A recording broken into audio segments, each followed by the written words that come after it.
I have trade deadline fever, I admit it. Maybe I'm in the minority now. I love baseball. Kyle Draper not with us today. Kyle Draper apparently had an important dental deal, and he kind of sent Jay and I a text and said, hey, guys, I'm sorry, I don't think I can make it because he's having a wisdom tooth extracted. And it's like, yeah, you're not going to be able to make it. So wishing him all the best because that's a major dang deal. I'm sure he's got the very best dental care and he'll be fine, but all the best to Kyle Draper. Jay, I know you're just getting your stuff ready to go here. Have you ever had your wisdom teeth removed, sir? I have not. I had years ago when I was a child, I had a bunch of teeth pulled and created space and braces and all that good jazz. And allegedly for the rest of my life, I won't need to have anything done long as I keep them up to par. Right. Yeah, it's a major procedure. So yeah, I'm sure he'll be fine. They do it all the time. But yeah, guys, I don't think I can make it in. They said that surgery. They said that I wouldn't be able to talk normally, so I'm not going to. We might not see you till Monday, sir. Right, that's possible. That's possible. All the best to Kyle Draper, and thank you for being with us, Jay. There's an interesting trade today involving the Athletics. Mason Miller, J.P. Sears going to San Diego for Leo DeVries. I don't know if you remember, but months ago, right here, remember I was showing you video of DeVries? Yes. I remember like, woo, that guy's good. He looked good. Yeah. Put him in A's uni, baby. Yes. 18-year-old prospect along with 3 minor league pitchers, all of whom are fairly promising. They're not top prospects. He certainly was. And it's interesting to me because following along on what I call social media, you got a lot of Padre fans are like, oh, no, they traded DeVries. That's terrible. And you got a lot of A's fans going, they traded Mason Miller. That's terrible. It's that rare trade that has in some ways disappointed and infuriated both fan bases. But I understand why A's fans get upset because if you've been an A's fan for any period of time, you know, you're used to guys that are good, that you like, and they just get rid of them. It was on this date, in fact, that Mark McGwire got traded to the Cardinals. It was on this date that Ricky Henderson got traded to the Blue Jays. For Steve Carsey. So I know A's fans are conditioned to go, oh, no. And a lot of times it's, money saving, penny pinching moves. And I don't know how this is going to work out, Jay, but I don't think this is one of those types of moves at all. And I think the A's did pretty well in this deal. I do, too. We were going back and forth on a text thread this morning. And when you sent that, you were like, the A's fans or both fan bases are a little upset. I had to lean back into the bed a little bit. I said, why in the hell would the A's fans be upset? Mm-hmm. This is the norm. What are we crying about? Right. This must be brand new fans. People who've been a fan of the A's for the last year and a half or something. This is something that we are used to. As you said, we're conditioned to be this way. And then the second part of it is hey, all love to Mason Miller. You a damn reliever, though. Right. What are we crying over relievers for? Right. I said, I was totally confused.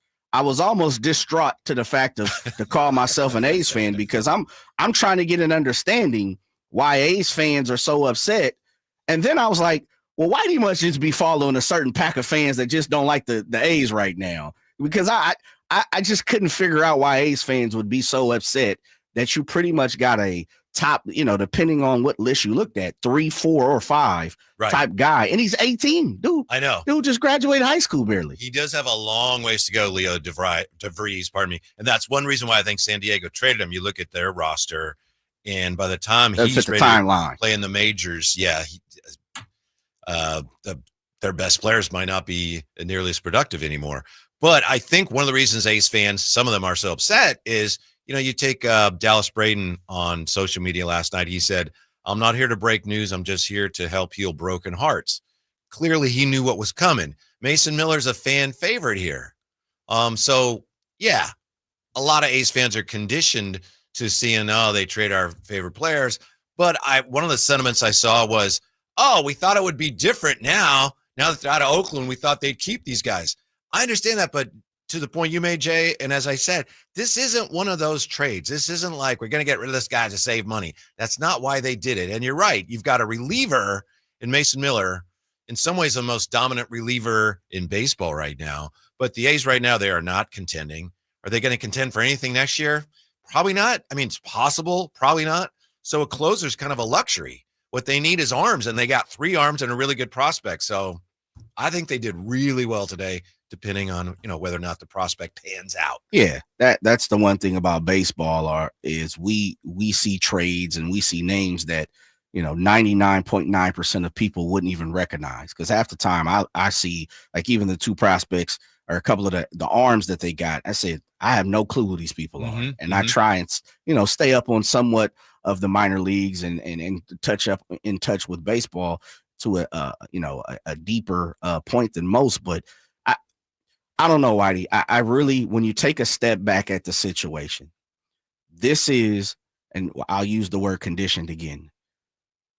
This is not only what the A's do. This is what a lot of small market teams, which they're not, but they've been pulling the wool over the MLB's eyes for years, being out in Oakland, calling themselves a small market team, because the Bay Area is not small market. But right.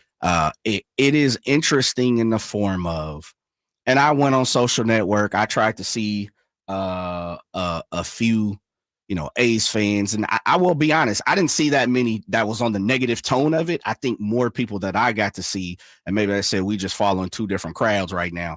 It was like, oh, we got probably one of the best prospects in the game for the next 5 years. And he probably will be in the league by 21. And so, if we're sitting back on 3 years, that, as you say, kind of fits the A's timeline. I don't really know if I'm the A's or the organization what the future holds. As much as I believe they think they do, we all know it's in question right now. And so making moves for the future, to me, seems like almost as backwards as it is to make moves about right now, because we don't really know where this thing is going. But the way they have set themselves up, it looks like they're playing for when they allegedly hit Vegas. That's when they'll turn the lights on, and they'll be looking for the Lou DeVries and the DeVries and the guys like that, the Lawrence Butlers and things like that, to take the necessary steps. So it really fits what they want to do on paper. I just don't trust the A's in anything that they do right now. And also, let me say this about Dallas Braden real fast, because I like Dallas Braden, but I'm also, we got to kick it real around here. Dallas Braden is definitely a voice of where the A's are at. There's no disrespect. I use the word loosely, but some people will consider him a legend for the Oakland A's and the athletics organization. But damn, man, how many times we're going to continue to talk about, I'm just here? Like, the psychiatry look. He's in a tough situation. He is. Last night, I was watching the game on the television, and the first pitch springs through. One of his first pitches, might have been his first pitch. He took an awkward step. And, the night before, right, Severino had fallen off. 3 awkward steps, yeah. Right. And you could hear Dallas Braden was like, he was clenching his teeth. He said, they have to get this right. And you could hear him saying, like, this is unacceptable. But he didn't. That's what he wanted to say. Right. But instead he said, they have to get this right. So I think this is difficult for him. True. And he has mentioned on a podcast, he sees how tough it is for the players in the clubhouse. And he, hears things and sees things that he can't share. Of course. Later in the game, I think it was the 7th inning or something, somebody laid down a bunt for the A's. I forget who it was. And Dallas Braden said, that's a good bunt, giving yourself up. And, that's like a good CEO does, where he gives himself up for the good of the company and everyone else. And I thought, wow, who are we really talking about? So that's where I'm going with it. And that's why I stated is, with the understanding we're in a tough situation. Everybody is. He's definitely in a tougher situation, because guess what? He's living off the payment of what the Oakland A's are doing. This is his livelihood. So there's no disrespect to that. But I'm also say this. This is just my opinion. This is my belief. I don't want anybody to get fired at all. We all deserve the opportunity to work and support your family and do whatever the hell makes you happy with the money that you earn. No doubt about it. But I will also say this. And I'm not saying, and I'm not trying to make him an example, because that's not what I'm going. I love Dallas Braden. I think he's great. The show. Yeah, I do too. 209. Absolutely. Yeah. Straight up.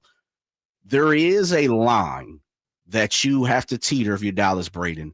But man, and maybe it's just me. Maybe I'm wrong. And you can call in, text in, tweet, whatever the hell you want to do towards me, Whitey. You can call me wrong. I think there's got to be something where you stand up and puff your chest out a bit. too much is getting away with too much is like too many things have been gotten away and no one inside is standing up. And I'm a community guy. I'm for the city. I'm for my spot. I'm a spokesperson. I understand everybody is not that privilege is not bestowed upon everybody. Totally get it. But man, isn't there an opportunity sometimes to step out the box and say some things that you truly believe? And I'm a firm believer people throughout history that have done that are leaders. They are the people that move the needle. They are the people who speak for the people, the community. I think there's no one better for the A's than the Dave Stewarts, than the Dallas Bradens, than the people who have a following, who have respect, who have a reputation. And I'll be honest, man, it's a lot getting away with the Oakland A's organization. Now, again, this is me. Yeah. I'm a scorned fan. I'm saying it out loud. If you disagree, shouts out to you. I understand everybody with the understanding, as I said, people have to make a living. But man, if you're entrusted with that position, and we see it every day with Drapes. One thing I give Drapes some love, as much as people talk about he drinks the King's Kool-Aid, he don't mind saying, hey, listen, we got to do better. We need to do better. Where in the hell is that from the A's? I ain't heard that.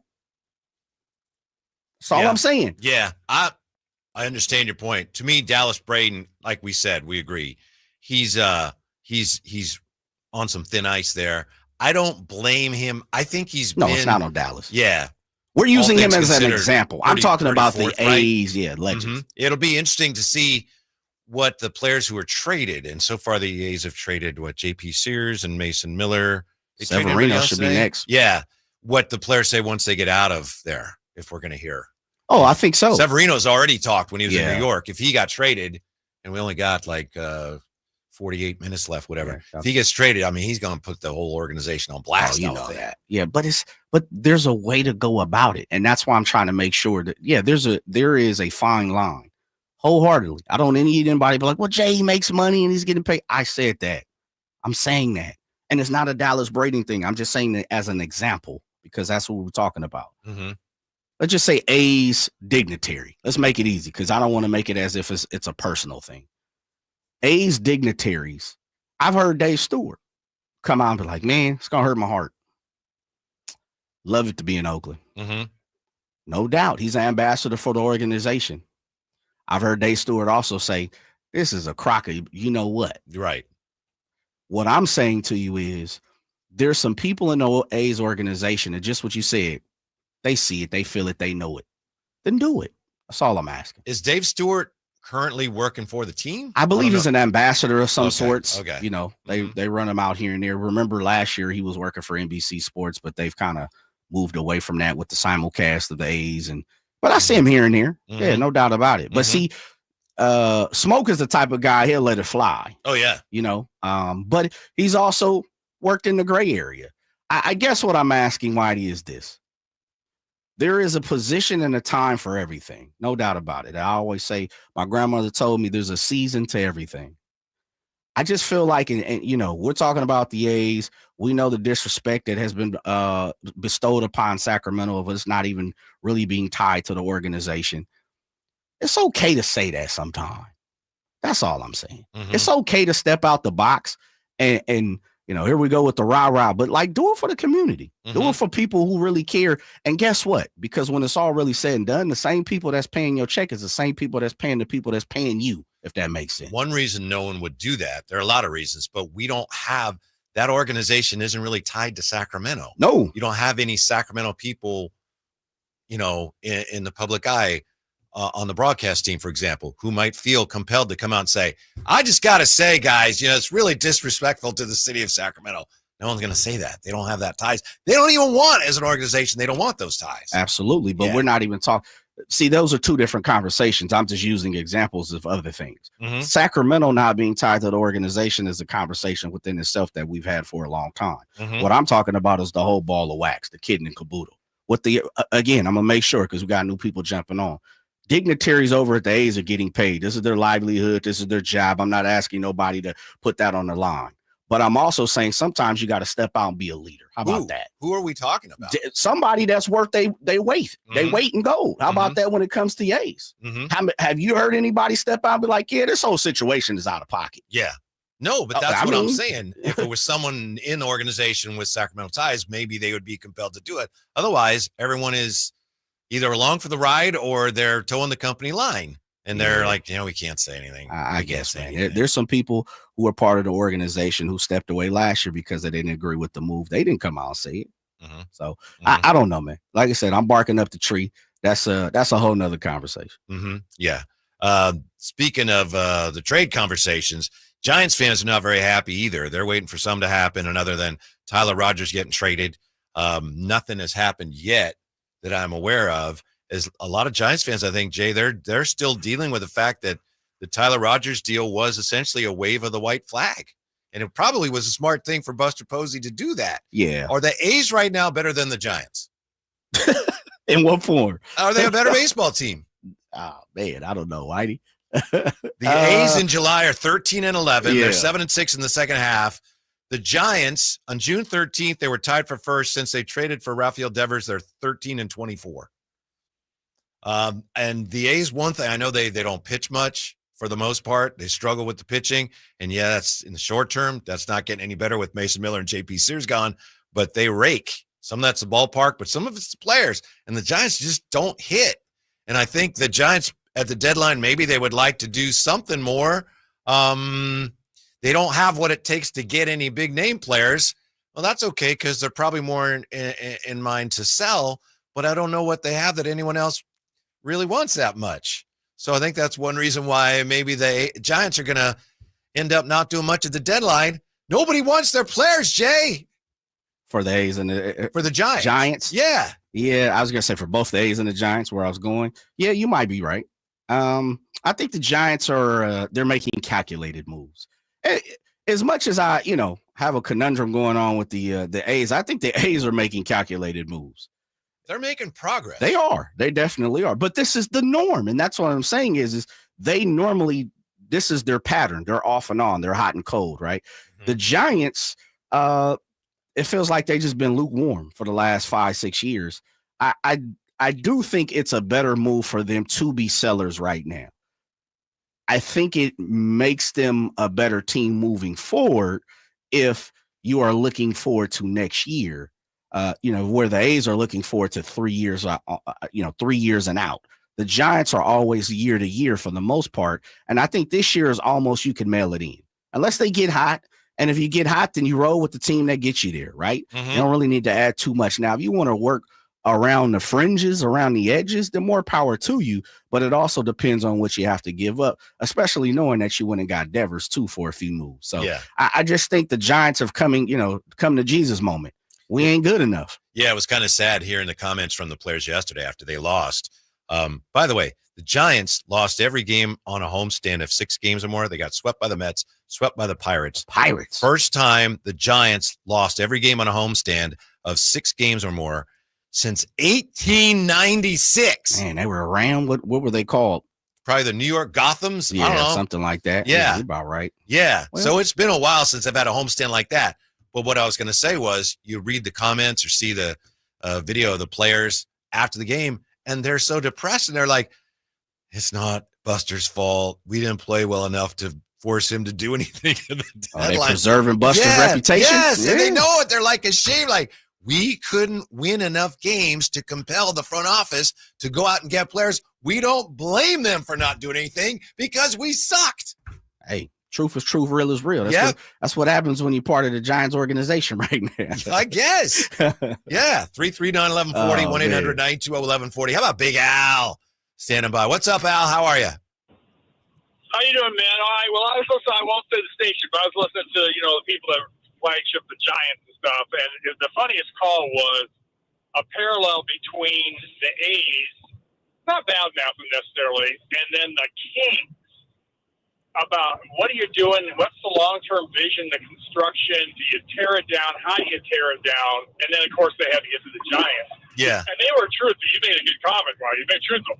The Giants don't have enough talent. That's why I called them this morning. I'm saying, listen, I like Buster. He might turn into a good GM. You know, he's a player. He understands player. He should have to assess talent. But my beloved Giants, and I've been a fan since 1964. They don't have the scouting system, and they don't have the farm system to build up talent from within. And so you got to go out and buy people, and that's always dangerous. Buy low, sell high. Hey, Big Al, have you been out? Have you been out to see the A's yet here in Sacramento? Oh yeah, yeah. I've seen the A's, sure. What do you think? I'm not, but here's the deal. I have nothing against the A's. Listen, my dear Daddy and I went to games. He was he was an Angels fan because I grew up in Anaheim. You know that. I was a Lakers fan, all that. So we go. And I just can't stand American League Baseball just from the history of it, you know, the damn Yankees, all that nonsense, right? So I became a Giant. Here, real quick, I became a Giants fan in Anaheim at the Big A when the Giants used to play the Angels before as a breaking camp, coming back, getting ready the regular season. Wow. And Gaylord Perry stepped on my foot. I was trying to get an autograph. And he said, excuse me, young man, I'm so sorry. I became a freaking Giants fan. Willie Mays, McCully, all the greats. And all the great. Hey, listen, you know, in the 70s, the Giants had 3 rookies of the year in that decade. They had talent coming up. Now, nothing. Thank you, Al. It's good to talk with you. It's been a while. It's been too long. You call anytime, all right? Thank you, Big Al. Gary D. Sarcina fan, huh? He's right. That's the problem with the Giants right now, and that's what Buster – there was no way he could fix it in 1 year. I don't know if he'll fix it in the ensuing years, but he took over, and the problem was that Farhan's failure was the farm system. They didn't produce the talent they were supposed to produce. So Buster came in. It's like, all right, we'll get Adames, and we got Chapman, and then they trade for Devers. But he could not overcome the fact that for so long the Giants just did not produce the players like Luciano. Pardon me. Luciano was supposed to be like a stud shortstop, right? And Hunter Bishop, they had guys like that, and Ramos was pretty good, but the farm system just didn't produce. It did not produce. Yeah, the Giants for a while, and they got their 3 championships. As much as I make fun of them, you got your 3. So this generation has an opportunity to say, hey, listen, I lived it, seen it, breathed it, and we're champs, and not once but multiple times. But the Giants kind of started the pattern of living like the Dodgers, the Mets, the Yankees, where they were so big for the britches, where we'll just go out and get free agents. We don't have to develop our farm system. And the crazy part about it, Whitey, is if you look at the championship squads of the Giants, most of those people were homegrown. So they kind of gotten away from, the history of how they've been successful. And they've tried to go get, the Carlos Correas and the guys like that, the Aaron Judges, and we've heard players, Stanton was mixed in at one point in time. But they tried to get Bryce Harper. Tried to get Ohtani. Right. They've been mixed in all these conversations and have not been successful. And so I think where Buster is saying we need to get back to who we've been, but at the same time, because the Giants fans are screaming and shouting at the top of their lungs, we want to be competitive, is he's kind of thread the needle. As much as Big Al talked about, another show, whatever, talking about the A's and the Kings parallels, crazy part is the Giants are kind of in that form of they need to stay competitive to keep their fans tied in. Could you imagine if the Giants were dead last for the next 5 years, what Giants fans would say? They're spoiled. It's pretty much what I'm saying at this point. The bandwagon would empty in a hurry. Absolutely. They'd be jumping over to the Angels fans all of a sudden. Big Al might be on there, but other than that, how about this, Jay? Let's say you're Buster, okay? And you're looking at the team right now. Yeah, they're not playing well. They're losing, and they're making terrible mistakes, mental mistakes, base running mistakes. All right, you're Buster. You've already publicly supported Bob Melvin, but the team's looking lackluster. And guess what? After this year, the guy who's managing the Texas Rangers, I believe his contract is up. Bruce Bochy would be available after this year. If you're Buster Posey, you got to do it. See what I'm saying? You're living in the history, brother. You're living in the past. You're Buster Posey. You're living in the past, man. Boch just won a World Series for another team. Living in the past, man. Why would Texas allow Boch to get away if he still wants to? Well, if his contract's up. If he wants to manage. Yeah, he could say, well, Buster, I'll come back for one more ride. Where's Bochy from? I have no clue.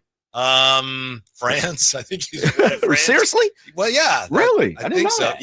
Yeah. I have no clue. I don't think he spent a lot of time there. Let's see where his origins are. He spent a lot of time in San Diego, but I don't know where as a manager and a player, but I don't know where he's actually from. Because he's coming up to the point to where if you're saying he wouldn't return back to a Texas Ranger ball club, he's got to be inching closer towards what? Retirement? Yeah, I was surprised he went back and joined the Rangers when he did. He's 70. That's according to Kyle, he's a Florida guy. Florida guy, okay. Yeah, before settling in Melbourne, Florida. Mm-hmm. So he might be out that way. That sounds about right when you got some millions. Go out there to Melbourne, Florida, and put your feet up on the beach. Right. I think he's getting closer to the age of retirement. You think folks want to jump back around a little bit? All I'm saying is if you're buster, you try. Man, you got to live in it. If you're busters. Go ahead and do that. Boach, I know you understand what I'm trying to do, and you can implement these things. I don't know. You got that pageantry in your spirit today, Whitey. They were very close. 2 catchers, kindred spirits. Somebody here in the text line, I think it's TR, says talk Kings or White Sox baseball. Ooh. TR, we will talk one of those. Well, you'll have to wait to find out which one. Next. I'm going right field, baby. Next with the Drive Guys on Sacktown Sports. He digs, he turns, he dives. It is a touchdown. It is a touchdown. The NFL is on Westwood One. Uncorks a deep ball downfield into the end zone. A crowd is there, and it is caught. Touchdown.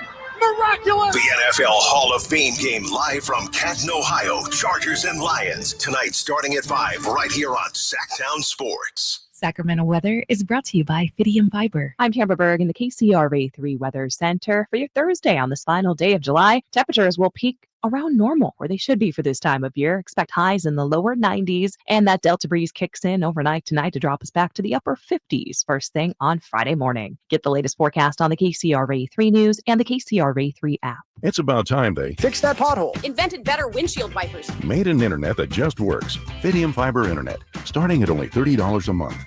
It feels like Fidium. Offer available to residential customers only. Terms and conditions apply. See Fidium.com for details. Do you know how America became the best country on God's green earth? We made things, from automobiles to airplanes to textiles. We were the manufacturing epicenter of the world, the innovators that every other country turned to. I'm Katie Lyon, co-founder of Allegiance Flag Supply, and I'm here to tell you that the American spirit is alive and well at Allegiance, where we make American flags 100% in America. When you fly your American flag from Allegiance Flag Supply, you're not just honoring our country. You're supporting American men and women who proudly make the highest quality American flags, period. True patriots who put care into every stitch. See our full story at showallegiance.com and learn about our 100% American-based supply chain. Fly your flag from showallegiance.com with pride, because every flag says manufacturing is still alive and well in the U.S., and we are still the greatest country. Save $35 on your American flag set when you go to showallegiance.com. Staples presents That Was Easy. Big year. I'm starting middle school. Welcome to the jungle, Missy. Best part? My parents promised me a new laptop. Perfect for homework, essays, and drudgery. So we went to Staples. They had all the latest tech, and laptops were up to 40% off. Woo! Another back-to-school budget saved by Staples Easy Button. Mom high-fived the cashier. So embarrassing. Staples. That was easy. In-store, online, and on the app. In 823 of select models only. I'm Ed Evans, CEO of Consumer Cellular. We're dedicated to serving people 50 and up, like me. Our needs are different. Big Wireless wants us in an unlimited plan, but if you're not using all that data, you're probably getting used. At Consumer Cellular, we're focused on affordable, reliable plans, including data that suits your needs, not ours. Our plans start at just $20, and you'll get the best customer service in the business. Call 1-888-FREEDOM or visit consumercellular.com/facts. Plans include $5 credit for auto pay and e-billing. See site for additional facts. Get ready for a night out with Jordan Davis. It's Country in the Park 2, Saturday, September 13th at Cal Expo. Along with special guests Mitchell Tenpenny, Locash, Vincent Mason, and Averyana. Make it a family day out with food trucks, games, dancing, and more. Saturday, September 13th at Cal Expo. Sponsored by the California Army National Guard and Hot Valley Brewing. Tickets at CITPfest.com. Saturday, August 9th, it's the Night of Champions at Stockton 99 Speedway with a huge fireworks show. Meet past champions during the exclusive autograph session. Then buckle up for Pro Late models, mini stocks, and more. Tickets start at $20. Get yours now at Stockton99.com. Be there. The summer sale down at Maida Chevy. Save $4,250 off MSRP. Every new Colorado Z71, ZR2, and Trail Boss in stock. See them all at MaidaChevy.com. Together, let's drive. Must be current Costco Gold Star business or executive member. Can't be combined with other offers.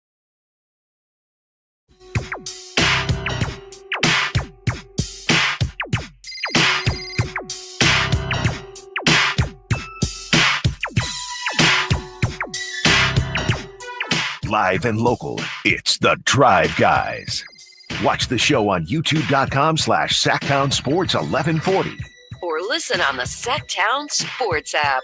All the best to Kyle Draper.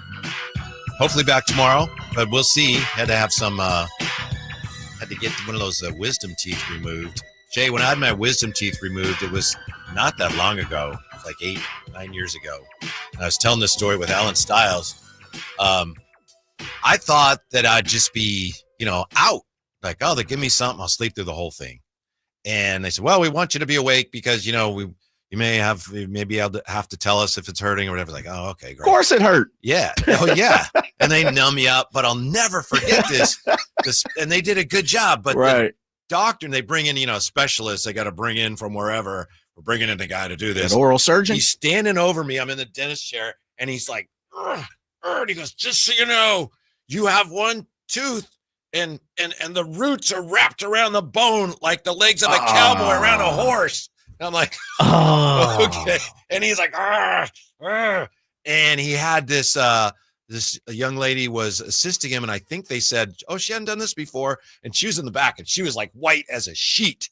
So I knew there was someone normal. Yeah, there had to be quite a bit of blood. You've been drinking that milk all your life, huh? Yeah. And he's trying to be like calm, and he's like,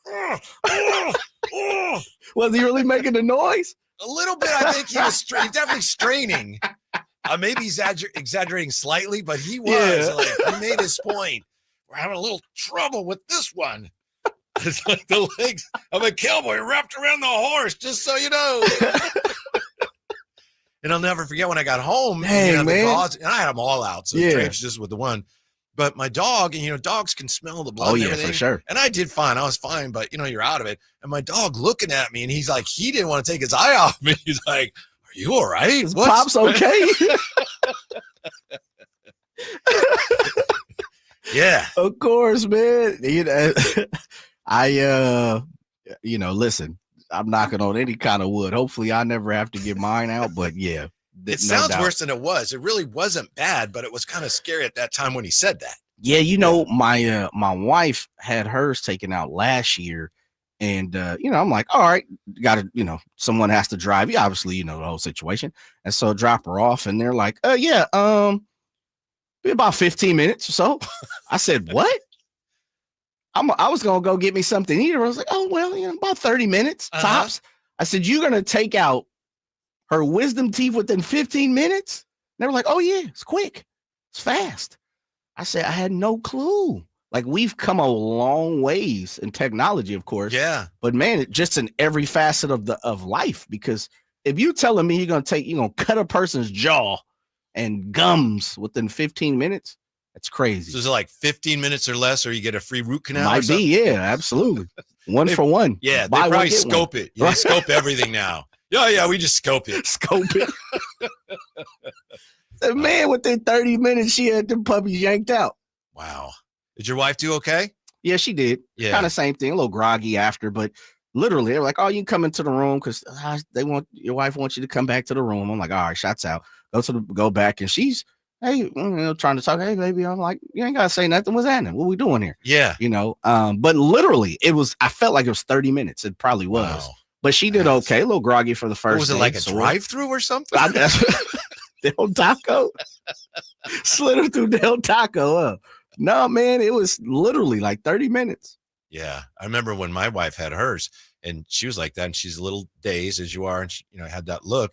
And there was a gauze with some blood, but she's like, I'm fine. And I remember I was so impressed, like, man, she is tough. That's what I was saying about my wife. Yeah. I'm like, and feel like it's the opposite, Yeah. We've had those conversations. Yeah. You say one thing and then all of a sudden the whole house is crashing. Your feelings are hurt, but then you walk in and get 8 teeth pulled and you're like, everything's good. Yeah. Yeah. I don't know. Yeah. Yeah. So all the best to Drapes. Right out. We'll see. Yeah. Don't hurry back if you don't have to. Here's one thing, Jay. I got some on Jonathan Kuminga, not to belabor everything that we're all talking about. Jonathan Kuminga. It's our job. Yeah. One thing Kings fans, I believe, must remember about Jonathan Kuminga. I talked yesterday about how some Kings fans, as fans, we always tend to overvalue our own guys, and some of that's going on already with Kuminga here, and he's not even here yet. So I saw something here today I'd like you to remember. Tony Jones, friend of the show, right? Mm-hmm, yep. And Drapes always says, nobody knows basketball more than Tony Jones. So Tony Jones wrote a piece today in The Athletic with somebody else. I can't remember the other person. And it was about sorry. It was about cold blood, Mr. Gleason. I didn't write their name down. I don't remember. I was more interested in what Tony Jones had to say. It was about restricted free agency and does it work for players? And this is what he wrote about Kuminga. Just keep this in mind as we go forward with this. He says, when you watch Golden State play, there is a reason Kuminga, for all his talent, is on the bench so often. If you watch the Nets play, it's clear why Thomas doesn't have a market in restricted free agency. Grimes and Giddey proved to be good players, but they also broke out primarily in March when at least the Sixers were doing everything they could to lose every game possible, and when many teams in the league were simply counting down the days to summer vacation. That being said, Grimes projects to be important to what Philadelphia does this season. Giddey projects to be important to what the Bulls do. Thomas and Kuminga, they have yet to prove they contribute anything but their own statistics at the NBA level, and that's why their markets don't exist. End quote. All I'm saying is, if you're a Kings fan, you're intrigued by Kuminga, please keep that in mind. We don't know. The assumptions that, this is a great player, just there for the plucking. Maybe, but there's a really good chance that he's not. That's all. Not too much more to add to that. I think you've made your point, and I think you've stuck to your point over the last few weeks since this has come to, and maybe it's a little longer than the last couple of weeks, but over the last month, 6 months, doesn't it? Yeah, it does. To the eye of the beholder, and that's kind of as I set that up in the form. You've stuck to your guns of not really being tied to Kuminga because you've had a lot more opportunity than I think most Kings fans have with your service of down in the Bay. We forgive you though, by the way. We forgive you. Yeah, I got to put food on the table. Absolutely, brother. I understand. But I think Kuminga. Although somebody in town apparently tried to take some food off the table by reporting me. He's doing stuff at both stations. Anyway. I still don't know who. We fired up around here. I have my suspicions. Dub G, man, slow down, baby. That's the Vallejo in you, man.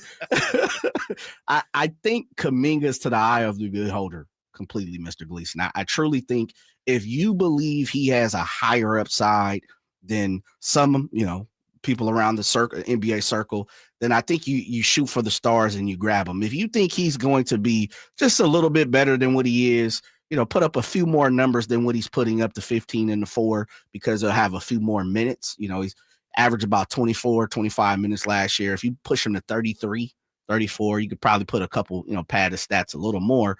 But if you don't believe he's going to be at least a second star on a team or maybe even a third star for a team, then, stay away from him. I think for me, that's his ceiling.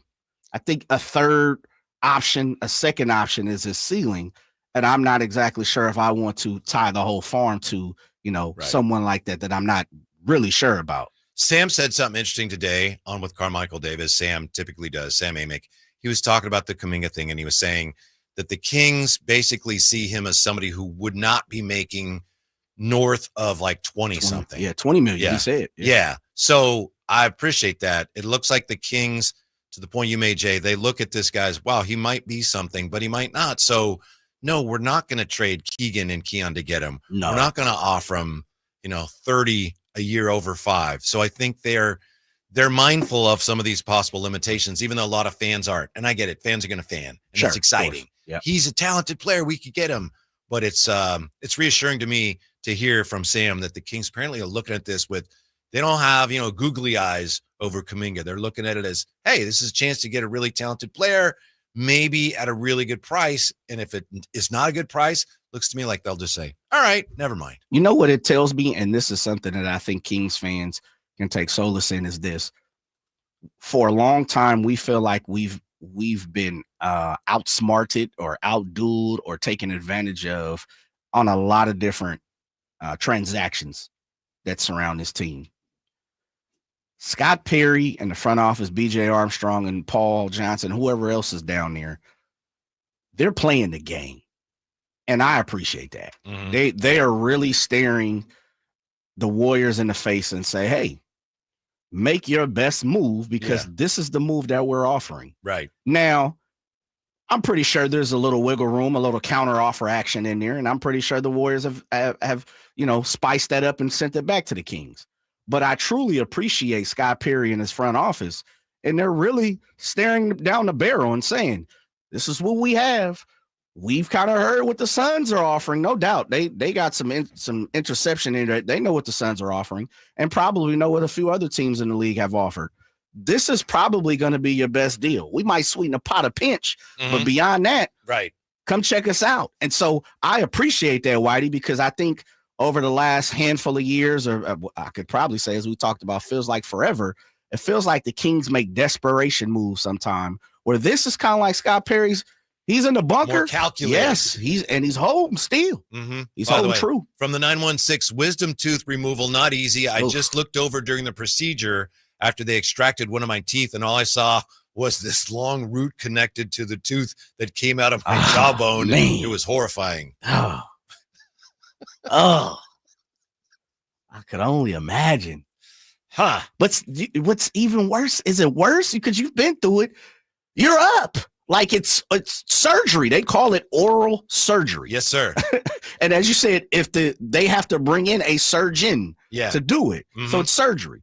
That lets me know you're under some type of anesthesia, but you're still woke enough to look over. Yeah. Like, that's gotta be horrifying. It's yeah. Damn. I was very disappointed when they told me, oh, you're going to be awake during the whole procedure. I thought, because I've had surgeries, like, all right, knock me out. Yeah. I won't see it. And I'll wake up. It'll be a little uncomfortable. And yeah. They're like, nah, go ahead and talk to us right after. Here's what we'll talk to you about when we come right back. Mike Bibby's idea: should the Kings retire Boogie Cousins' jersey number? Next on Sacktown Sports. Finding great candidates to hire can be like, well, trying to find a needle in a haystack. Sure, you can post your job to some job board, but then all you can do is hope the right person comes along, which is why you should try ZipRecruiter for free at ZipRecruiter.com/free.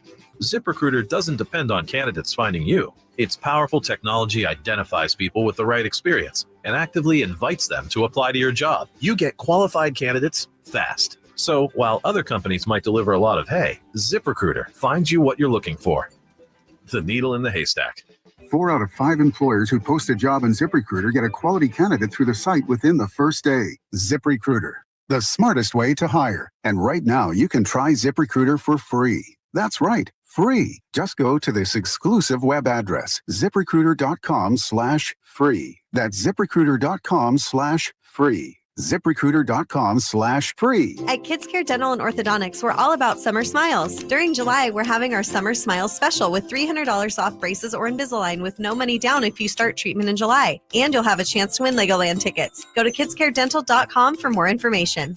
Drivers who switch and save with Progressive could save hundreds. With that kind of money, you could go big time. The next time you're out to dinner with friends, you can order the shrimp cocktail for the table. And maybe you'll realize it only comes with 4 shrimp after you've already given away 3, but that one shrimp will be so good. And if you switch and save hundreds, you could get shrimp all the time. Switch to Progressive and you could save big time. For shrimp. Progressive Casualty Insurance Company and affiliates, not available in all states. Potential savings will vary. Why choose a Sleep Number smart bed? Can I make my site softer? Can I make my site firmer? Can we sleep cooler? Sleep Number does that. Cools up to 8 times faster and lets you choose your ideal comfort on either side. Your Sleep Number setting. And now save up to $800 on select smart beds. Limited time. All Sleep Number smart beds offer temperature solutions for your best sleep. Check it out at a Sleep Number store or sleepnumber.com today.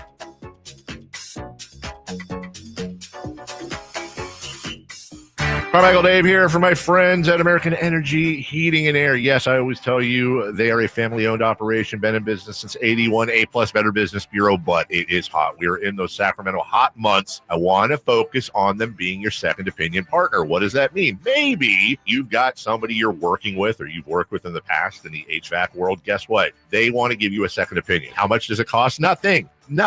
You call them up and say, hey, can I get a second opinion on this deal? They come out and they either say, wow, that's a great deal, you should feel better about that. Or they say, we can beat that price. And usually they're going to beat it by a lot. Guess what? You just saved money and it didn't cost you anything to find out. It's a no-lose situation. Go with a trusted company. American Energy, 916-520-9990. That's 916-520-9990 or AmericanEnergyAir.com. Jingle Singers, take it away. Call 916-520-9990 now. Sacramento Chrysler Dodge Jeep Ram has the biggest selection, the best prices, and unbeatable customer service. Check them out online, sacsuperstore.com, for the guaranteed lowest price on Chrysler, Dodge, Jeep, and Ram. Open until 10 o'clock and right across from Hagen Oaks Golf Course. sacsuperstore.com.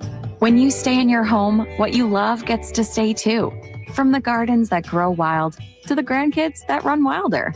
From the Friday night baseball games to the Sunday morning brunches, even the daily crosswords and weekly book clubs. There's room for it all with help from Home Instead, the largest in-home senior care network with over 30 years of trusted experience delivering the peace of mind you deserve. Visit Home Instead online for a better what's next. Wesley Financial Group is not a law firm, and Chuck McDowell definitely not an attorney. This is Chuck. If someone talked you into buying something really silly and you want to get out of that silly little thing, my advice, get the facts. Call me and I'll send you our timeshare exit kit absolutely free. Inside, you'll learn how timeshare works and all your options for cancellation. Call Wesley now for your free exit info kit. 800-329-2121. That's 800-329-2121.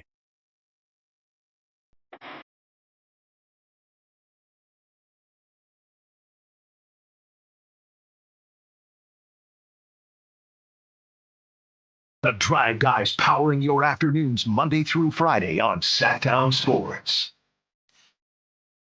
You know, Jay, a bit ago you were talking about how you'd like to see someone within the A's organization speak up and speak out on what's going on, and you can't, in my opinion, blame too many people there for not doing that. But, and I know you saw this on the text line, someone pointed out Vince Catronio stepped up and then was silenced by John Fisher. Don't know exactly what went down there, but yeah, Vince Catronio was pretty forthcoming, and he's not employed anymore. And I got to know him a little bit. He's a good guy, and good for him. We should see if we can get him on. Okay, I should. I'm friends with him on something. Yeah. So that's a great point. I apologize. I had not recalled that. Great point right there. Yeah, I believe it. You know, I've heard Vince on broadcast kind of talk about the situation because it's inevitable. It's in your face. And, you know, definitely tough, Whitey. You know, you have to toe the line when it comes to the professional, trying to make sure got obligations as a professional. Yeah. You know, you definitely have to toe the line professionally. And so I'm not asking anyone to come out during an A's broadcast during while you're working for that organization. But I do think there is something to you're asked to be interviewed all the time. And I'll know, you know, I'll just say this. I notice there are a lot of A's dignitaries who have not been doing interviews as of late. When you say dignitaries, you mean people that's tied to the organization. When you say Oakland A's, you think of Ricky Henderson. Well, John Fisher was just, I know you're not talking about him, but he was at the game Monday. He did a brief interview with the Nevada something. Of course. He didn't do an interview with anybody around here. Yeah, of course not. But he's been ducking and dodging Northern California media for a long time. So there's nothing. We know John Fisher's not going to come out. But I guess what I'm saying is fans would like to hear it from the people that's involved.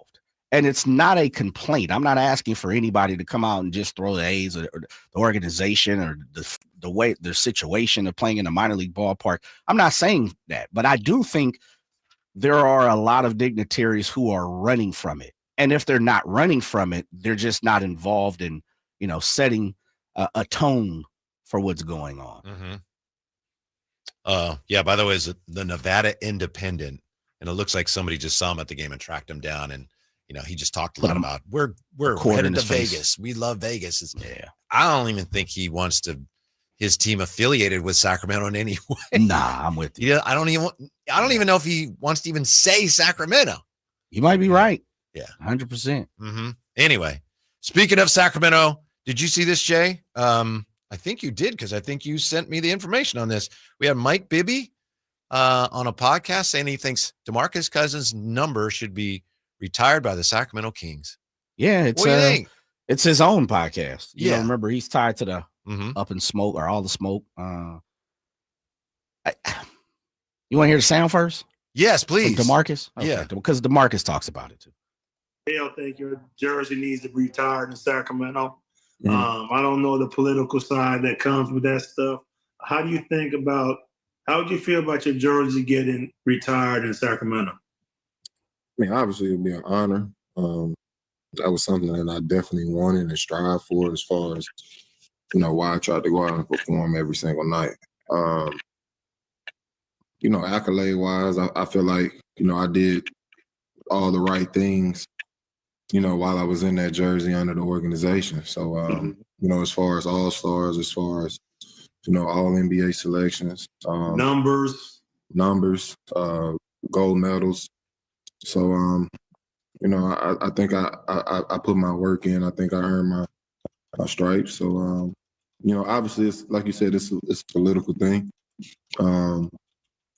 But as far as the work being done, I think I did what needed to be done to, join the others in the raffles. It's interesting to me that when you consider the numbers he put up and how well he did produce on the court when he was here, I don't know if I've ever heard anyone suggest that before, Jay. Have we talked about that and I'm just forgetting? I mean, the suggestion, the idea that DeMarcus Cousins should have his jersey retired, I feel like, wow, I never even thought of that. And I feel like I probably should have. This early?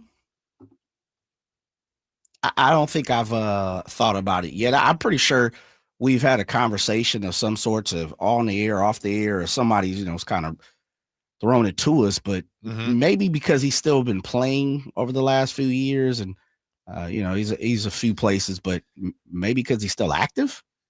If I had a vote, which I don't, I would vote no. To retire his jersey. Right. I just don't think, and I know he put up numbers, but the whole era, and it wasn't all his fault, some of it was he's responsible for, it wasn't good enough to honor by retiring his jersey, in my opinion. Now, I get it. If you do, that was a dark period. If you do, there's something to be said for remembering the good times and remembering what he did produce. So I wouldn't like get in someone's grill if they said, yeah, we need to retire his number. But if I had a vote, being honest, Jay, I'd say, no, I wouldn't do it. How about you? I'd say no. Really? Yeah, I'd probably say no right now. If you're asking me this very moment, I'd say no in the form that he's still active, sort of, playing down in Puerto Rico. But I'd probably need to sit back and do a little more research on it. And I know what he meant. I know, what he brought to the table. As he spoke about, he had some solid accolades. The only issue, one of the issues I could see people saying is because he was a, and I'm trying to choose it wisely. Trying to be diplomatic. Yeah, he wasn't, I don't want to say a model citizen off the court, because there were some things that happened in the media that weren't so much as on the floor, but still within the arena. But I do think for what he did for Sacramento, he should be praised as far as community-wise. He definitely carried the organization, but as someone said, you can't retire somebody from the 916. You can't retire somebody's jersey if you never make the playoffs even once. Yeah, some teams have done that, but I agree with that sentiment. And that's the thing. He didn't really have a lot of team success, personal success. Yeah, for sure. he's the prototypical empty calorie guy, isn't he? In some ways, it's harder to say with him because the team just wasn't that good. True. But yeah, there's certainly some of that. Someone asks, well, why would he get his jersey retired before Mike Bibby? I would ask, why would he get his jersey retired before Jerry Lucas? But I'm tired. No. You got to get back on your. I'm not barking up that tree anymore. Why not, man? You gave up on I that? got this close and nothing happened.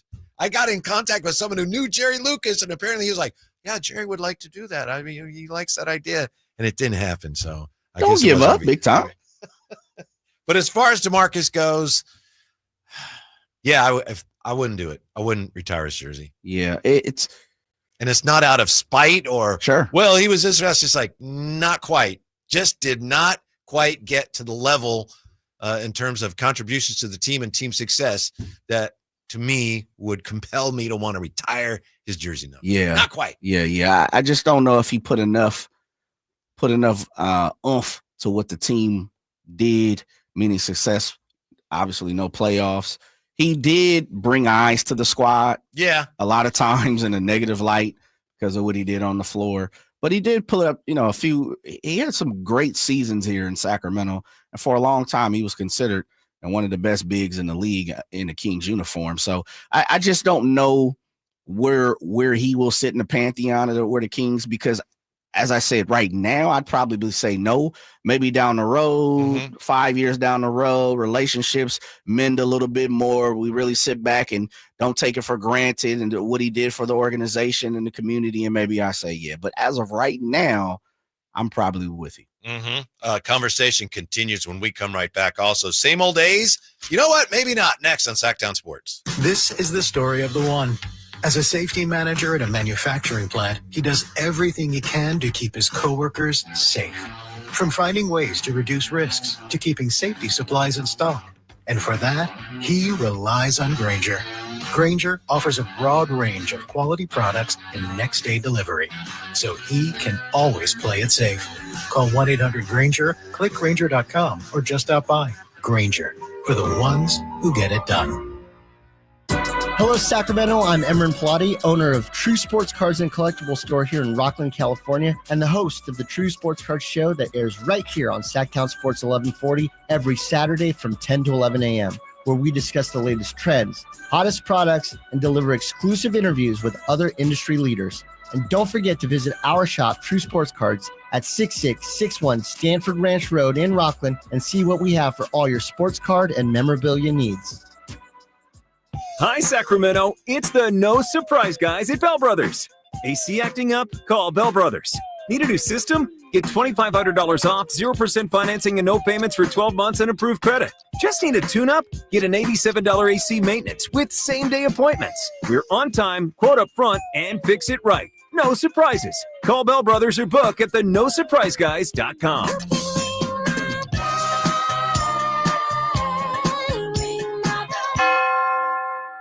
Get ready for a night out with Jordan Davis.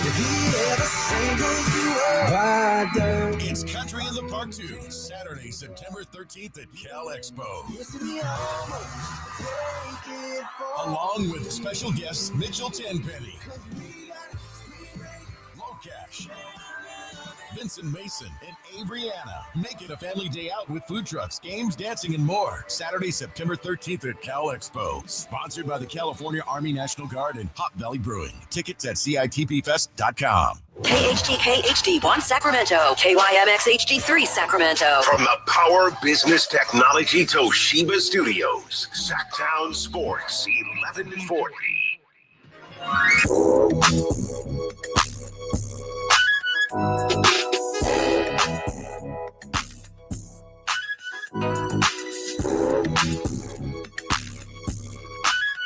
Live and local, it's The Drive Guys.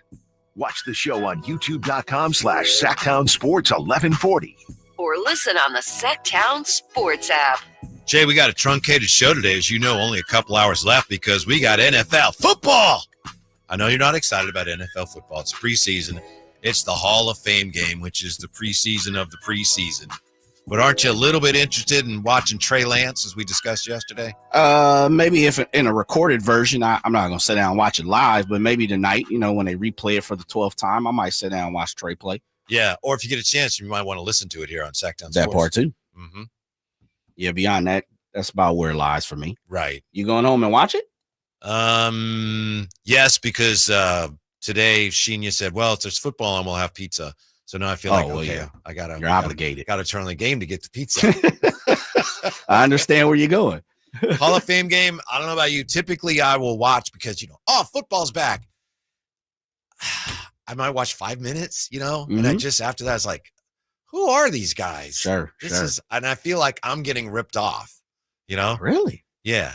It's like. Of your time? Yeah, in a way. It's like, yeah, I know that guy's wearing it tonight like a Chargers jersey, but he's never going to play for the Chargers. Never, yeah. And there might be, you hear this quite a bit. Oh, these guys are auditioning for not only the team, but all for people around the league. There's got to be a percentage somewhere that says this is how many people who play in the first, because there's so many analytic people out there these days. There that played in the first preseason game, second, third, and fourth string who actually make a team. It's probably 1%. Yeah. If probably lesser than that, but yeah, you always hear that, and I understand. Drapes will hear you talk about a play-by-play guy. You kind of got to create some conversation, but we don't necessarily. That's almost like he's a lunch pill guy. Yeah. He's a quick twitch muscle guy. He's going to bring his lunch pill every day guy. It's just phrases that we continuously hear throughout history. That's why I ain't trying to sit up there and waste my time watching no Hall of Fame game. I remember watching one of the newer leagues. It might have been the XFL. Okay. And they'd have guys talking, they'd have an interview with somebody. Here's somebody from the Shreveport Steamers or whatever. And all these guys would say, these players, good players who just get caught up in the numbers game. That was the thing. It just got caught up in the numbers game. And I wanted to scream, yeah, they're not good enough. There's 7 guys better than them. That's how they got caught up in the numbers game. What squad were they playing for? Shreveport Steamers? I think that was actually a team in the World Football League. Really? I think so. I don't remember that. Yeah. But I am looking forward to watching Trey Lance. And I always think of this when I watch preseason. My dad taught me this years ago. Shreveport Steamers. And I think it might have been singular, the Shreveport Steamer. Let's find out. He said, these are exhibition games. They have to call it that because there's nothing really they're playing for. So what the NFL did was they created the term preseason. Because an exhibition game is like, it's meaningless. It's an exhibition. But no, these are preseason games, which is kind of like, brilliant marketing, like a pre-owned car. That's a used car. No, it's a pre-owned car. Certified. Yeah. That's how they get you, right? Right. Yeah. So I'm just, I'll watch a little bit, but I'm not falling for it. Yeah, I feel you. Yeah, how about this? The Shreveport Steamer were a professional American football team in the World Football League. They used to be the Jacksonville Sharks, but they moved, if I'm not mistaken. Look at you, man. Hey, hold on. I hadn't got that far yet. But this is what gets me. This is how you know it wasn't going to last. The franchise began in 1974. You know where they played at? No. Houston. Really? Yeah. The Shreveport Steamer played in Houston? Yes. Wow. I guess they didn't have the facilities. They played their home games at the Astrodome. Oh, they didn't have the facilities in Shreveport, I guess. That stadium plan never came together. That's interesting, isn't it? I didn't know that. So they crossed state lines from Shreveport, Louisiana, to play in Houston. It says the franchise began the 1974 season in Houston, Texas, as the Houston Texans. Oh, okay. No connection to the current NFL team of the same name, playing their home games at the Houston Astrodome. Okay. I see. So they moved, but they didn't ever actually move. Yeah, how about Houston that? Texans. Larry King. What? Was one of their broadcasters. Hi, folks. Larry King for the Shreveport How about Steamer. that, man? Yeah. I remember that league had a team in Toronto called the Toronto Northmen, and they got like Jim Kick and Larry Zonka or something, but then they had to move before the season started to Memphis. So the Toronto Northmen became the Memphis Southmen. They just changed their name from the Northmen to the Southmen. Yeah, that league didn't last long, but they had some pretty good players. Okay. I like it. Trade deadline today. Major League Baseball trade deadline. The A's with that big deal. Mason Miller, gone. J.P. Sears, gone. Traded to the San Diego Padres for pretty good haul, as you probably heard by now. Leo DeVries, who was one of the top prospects in all of baseball. Also, 3 pretty good prospects. The Padres' number 3 prospect, Braden Net. Also, Henry Baez, our 13th prospect. A guy named Eduardo Nunez, number 17. So the A's, who we just talked about this yesterday, boy, that system, that organization, they need arms. They got 3 arms in. Yeah. And maybe none of those guys is ever as good as Mason Miller, but, and JP Sears kind of a throw in, I think. Yeah. He's a starter for the Padres who need pitching, right? Maybe. Yeah. He's kind of a fringy stuff, Jay. I'll put it that way. I like him. Is he a thumber? Do you dare call him a thumber? He's pretty close to a thumber. Dang. Yeah. He throws a lot of strikes, though, and he's gutsy. Does. Yeah, he does. Yeah, but you get this prospect. So this is a guy in Leo DeVries.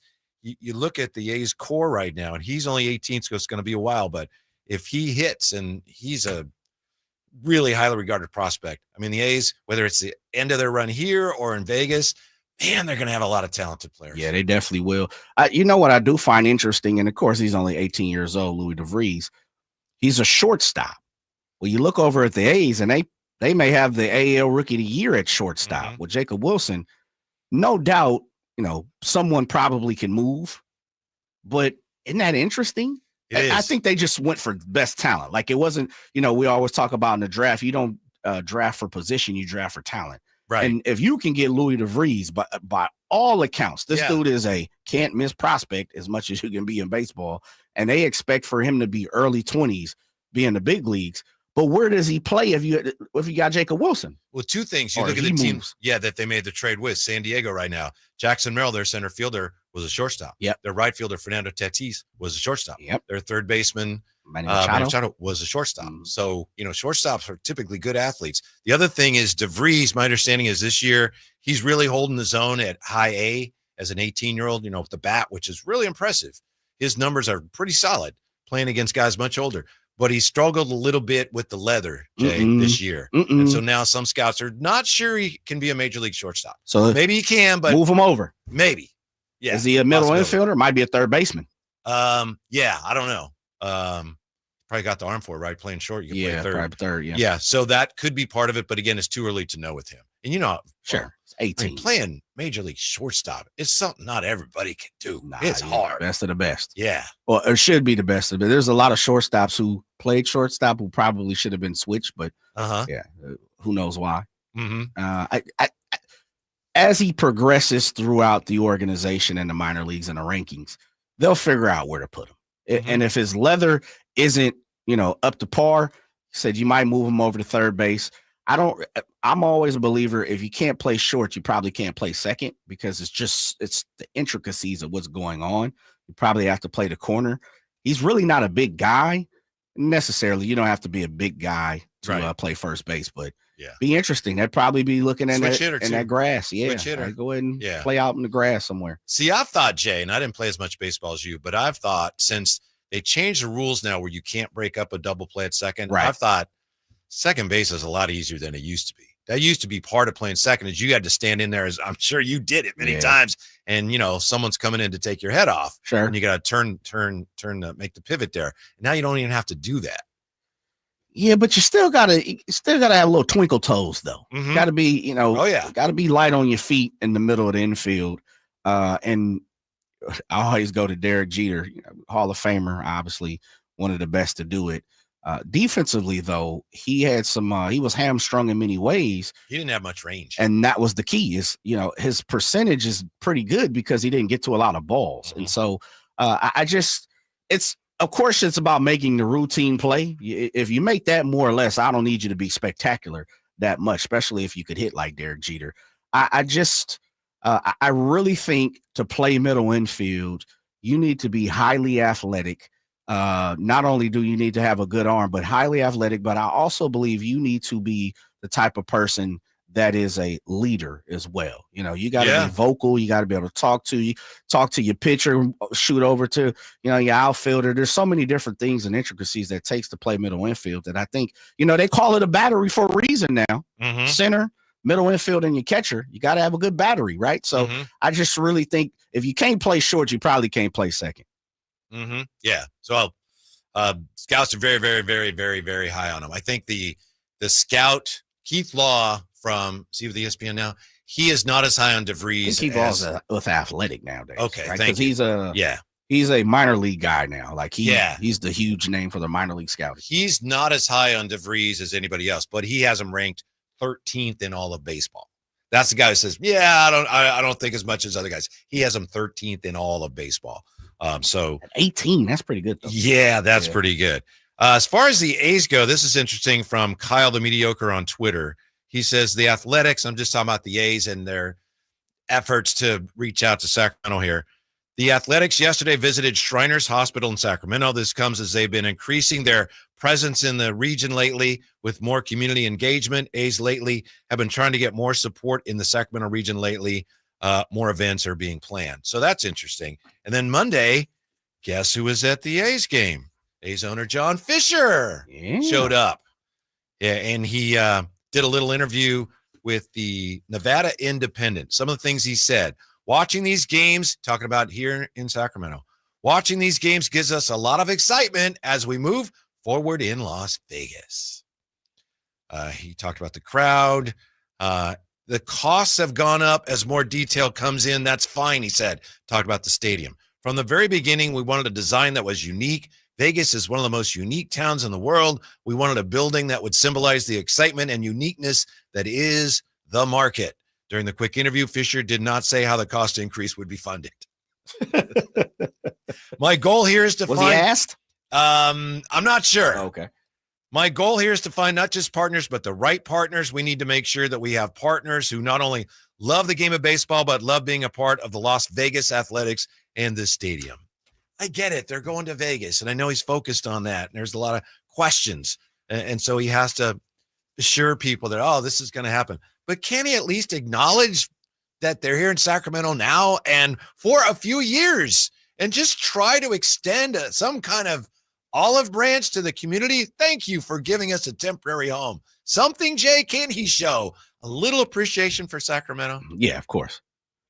Probably not going to happen, though. But yes, of course. The easy thing to do, probably the smart business move, would have been to accept Sacramento with open arms and deliver yourself to Sacramento, and hopefully they would welcome you with open arms. But they haven't done that, and so the foot is in the sand, the line is in the sand, and I don't know where the A's are going to go. You have great baseball fans like yourself who just want to go out and watch some ball. Then you have guys who are like, no way, can't do it, will never spend $1, have no clue. And then you got people like me who's probably in between. So I just think I would check off 1 and 2, by the way, for me on those. Really? Yeah. Man, you're on both sides of the spectrum. And I want to go out there. No, I can't do it. And you should do it. Yeah. If you want to do it, people go out, they text us, they have a great time. Absolutely. You do you. People have enjoyed the experience. Yes, they have. Have they not? Yeah, yes, they have. John Fisher said, we have an exciting young team. We're building for Las Vegas. I don't know. They're not there yet. Why can't they just, it's kind of Zen. When you're practicing Zen, you're focusing on the here and now, where you are right now. And I know this is business and they're trying to build a stadium, but can't they just show a little appreciation for what Sacramento's doing for them? Wouldn't it be the easy way to go about it? Sacramento. Smart business move, wouldn't it be? Yes. Yeah. No, Whitey, we can't, unfortunately, we can't get John Fisher to put those remarks on paper or orally speak that out. So I'm not exactly sure where the A's, and I don't think anybody knows. Yeah. On the outside looking in, where the A's sit when it comes to Sacramento. They've teetered the line all this whole time, the whole experience of the announcement last year, at the ballpark to where we sit currently, July 31st, 2025. They've teetered the line for a while. So. Yeah. If they are going to be in Vegas, I think the plan is to open the stadium April of 28. Allegedly. They just don't seem like they're in a hurry to start. And I guess maybe it's a matter of the funding, but you want to get going on that, don't you? I guess they're just I would think so. Well, remember at one point in time we heard 27, and it was like, oh no, I'll be 28. Mm-hmm. Who knows? We talk about the rental of the tractors and the dirt mounds that were behind the glass doors and that small little postage stamp of sign that they had with the groundbreaking ceremony. Mm-hmm. I have no clue, Whitey. And to be honest, we could guess all day. And I would venture to say that A's, the people who are making the decisions, have really no clue. Right. But they have, and I'm not accusing anybody of anything, but they have their talking points. This is what we say. Well, we don't know that. This is what we say. Sure. The last thing you want to say is, we don't know where the funding's coming from. Fingers crossed, but we don't know where we're going to be. We got donations. Yeah. If you have a donation, it's like Salvation Army during the holidays. You got the fake Santas out there with the red bucket or whatever it is, and the swings. Yeah, it's like, hey, it's donation time right now for the A's. I will say this, because I know that you and Kyle have both expressed, as have a lot of people, that you get kind of tired of people talking about the attendance. I'll say this about the attendance. I think Sacramento's done a pretty good job, and I know it's bottom of the league, and I know that they haven't come close to selling out, and I know that a lot of season ticket holders who paid up front before the season started are really upset with what they had to pay, given what tickets cost now. I get all that, but I thought when we came back from the break and the A's were on the road, went to Houston, then they came back against Seattle, I thought, man, there's not going to be anybody there. But the numbers, and just by looking at it, because you can't completely trust the numbers necessarily, it's pretty steady. They got that 8 or 9 like every night. Yeah. And to those people who are doing that, I applaud them. Salute you. I'm not doing that, but good for you. And the A's have had, I think, a really steady level of support here this year in Sacramento. Yeah, I'm with you. Even though the team hasn't really tried that hard to earn that support. There's a bottom line, so to say. There's a bottom line to where it really hasn't dipped below that, maybe once or twice here or there. Sure. I remember there was a game early in the season and it was reported, 9,000 or 10K. And you were like, there's no way on God green earth it was 9K there, And so truly, Sacramento as a community, as a city and surrounding areas have, if nothing else, supported the A's on a level of fairness. Like they have really treated the A's fair when it comes to attending the games, when it comes to, how many people are out there on a nightly basis, even Tuesdays, the Mondays, because how many times have we had those conversations early on or in the summer where we were talking about, man, what's going to happen on the Tuesday when they play the likes of a Seattle Mariners team? Exactly. 9K, I guess. Yes. That really hit me. I really noticed that. I was like, whoa. It's interesting. Mm-hmm. With that being said, going back to what you talked about, if you accept the city as your own, and if you extend extend the olive branch as the Athletics, who knows? Maybe they would be able to pull 12K on a nightly basis. And maybe they're trying that, Jay, from the 530. We just participated in the Jacob Wilson baseball camp today at ARC. He says, just saw there's a Rooker camp coming too. Yeah, Whitey, there is and I don't want to get him free promotion, but there is a company that we all know, if I announced them, they are smartly, intelligently, they are bouncing around the country and they're grabbing players in those communities. So are you saying that might be the player independently and not the team? Yes, that's not the team. Yeah. That is not a thank you. Now, albeit said, no doubt about it, if a player like Jacob Wilson or a Brent Rooker is part of it, it helps. Common sense will let you know the team is going to get behind it. Yeah. But I know for a fact, because they have reached out to me, this company, that they are bouncing around. And you'll see it because what they're doing is, and I'm peeling back a little bit of their secrets, peeling back the curtain a little bit, they are they've put on 1, 2, I think 3 49er camps around there. They had the Christian McCaffrey camp as well. And so what they're doing is they're tying themselves to professional organizations, and they're paying a handsome, amount of money and bringing people out under their banner. But of course, 49ers, if Christian McCaffrey's a part of it, you better believe we're going to send a promotional team and make it look like we kind of, put this together. But it's a huge company that's doing it, and they're doing it very intelligently, the way they're going about it. So shouts out to that person. participating in the Jacob Wilson baseball camp, because no matter what, that's still supporting Jacob Wilson. Yeah. And it's getting the young people out there play a little baseball during the summer. Absolutely. Yeah. This is part of the deal, and it's part of what the city signed up for. But if this team in 3 years, if they're leaving and they're going to Vegas and they're really starting to get good, it's going to be tough, Jay. And they have the potential to do that with all these young players. Yeah, I guess I'm speaking from an A's fan that, going back saying this is the MO, this is their routine. They'll go into a lull for a few years and then they'll bounce out for 5-6 years and be good.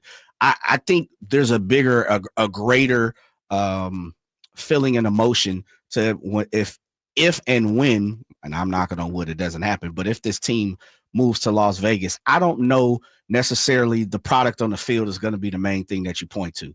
I think it'd be something a little bit bigger at this point, because it's still local. And I say local in the fact that you can still drive to Las Vegas, but how many people really want to drive to Las Vegas for a baseball game on a Tuesday night? Not many. Yeah. How many times have you, being Mr. Gleason, went to a midweek game going to the A's or the Giants living in Sacramento? Yeah. There you go. Yeah. So it's still local, regional, that you can attend that. And so I just truly think the product on the field won't be the thing we be talking about down the road. Mm-hmm. Now, we were also talking about DeMarcus Cousins.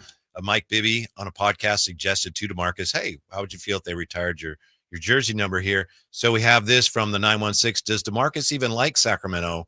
Would be weird to retire his jersey. I don't know that he's happy with the organization and the way things went down, but I think he likes Sacramento, doesn't he, Jay? Yeah, he spoke to that. Yeah, he did. And I'm trying to find it real fast as we got a little breaking news here real quick. Ooh, okay. My phone popped up, but let me find that information. I saw DeMarcus tweet something about Oak Park, and I believe it was Grant High School he mentioned. Those were places that he visited quite frequently. Right. And those are like his second home. And I'm trying to make sure I get the proper wording of what he said. But he showed nothing but love to Sacramento and some of the areas as well. Yeah. So still some ruffled feathers as far as the way the organization handled the departure. But as far as Sacramento goes, I think he's very fond of Sacramento. Yeah, no doubt about it. I'm looking for it here. Can't find it. I also have this from Trey. Says, even though you guys don't believe Cousins should have his jersey retired, and I agree with you, should he be placed among Sacramento's top 50? And if so, where would you rank him? Well, Trey, thank you for the question. But we actually, and I don't have it handy, Jay, but I know we did rank the top 40 Sacramento Kings for 40 years of Sacramento Kings last summer. And I know he was really high on the list, wasn't he? Yeah, he was top 10. I remember that. I believe Trey, it was us on the show, and guys like Gary Gerald and a lot of Kings fans and media luminaries going way back. We had on this panel, and he ended up, I want to say 10th, but he was definitely in the top 10. Yeah, I want to say 7th. I'm going to pull that up real quick because I'm looking at 2 or 3 things. I'm gonna just throw this out there, Whitey, just because I got 4 things going on. According to Shams, let's make sure you need to play the stinger. We should. All right. I got to get you to put the where's the right hand at? When it breaks, we have it first. It's Sacktown Sports breaking news. According to Shams Charania, ESPN, breaking the New York Knicks forward Mikal Bridges has agreed to a 4-year, $150 million contract extension with the franchise. Okay. According to his agent, Sales Sports Management, the new deal includes a player option for 2029, 2030. Thank you, Jay. Good news for Mike Brown, who is going to have wings now. He's going to have wings that, seriously, length and can defend.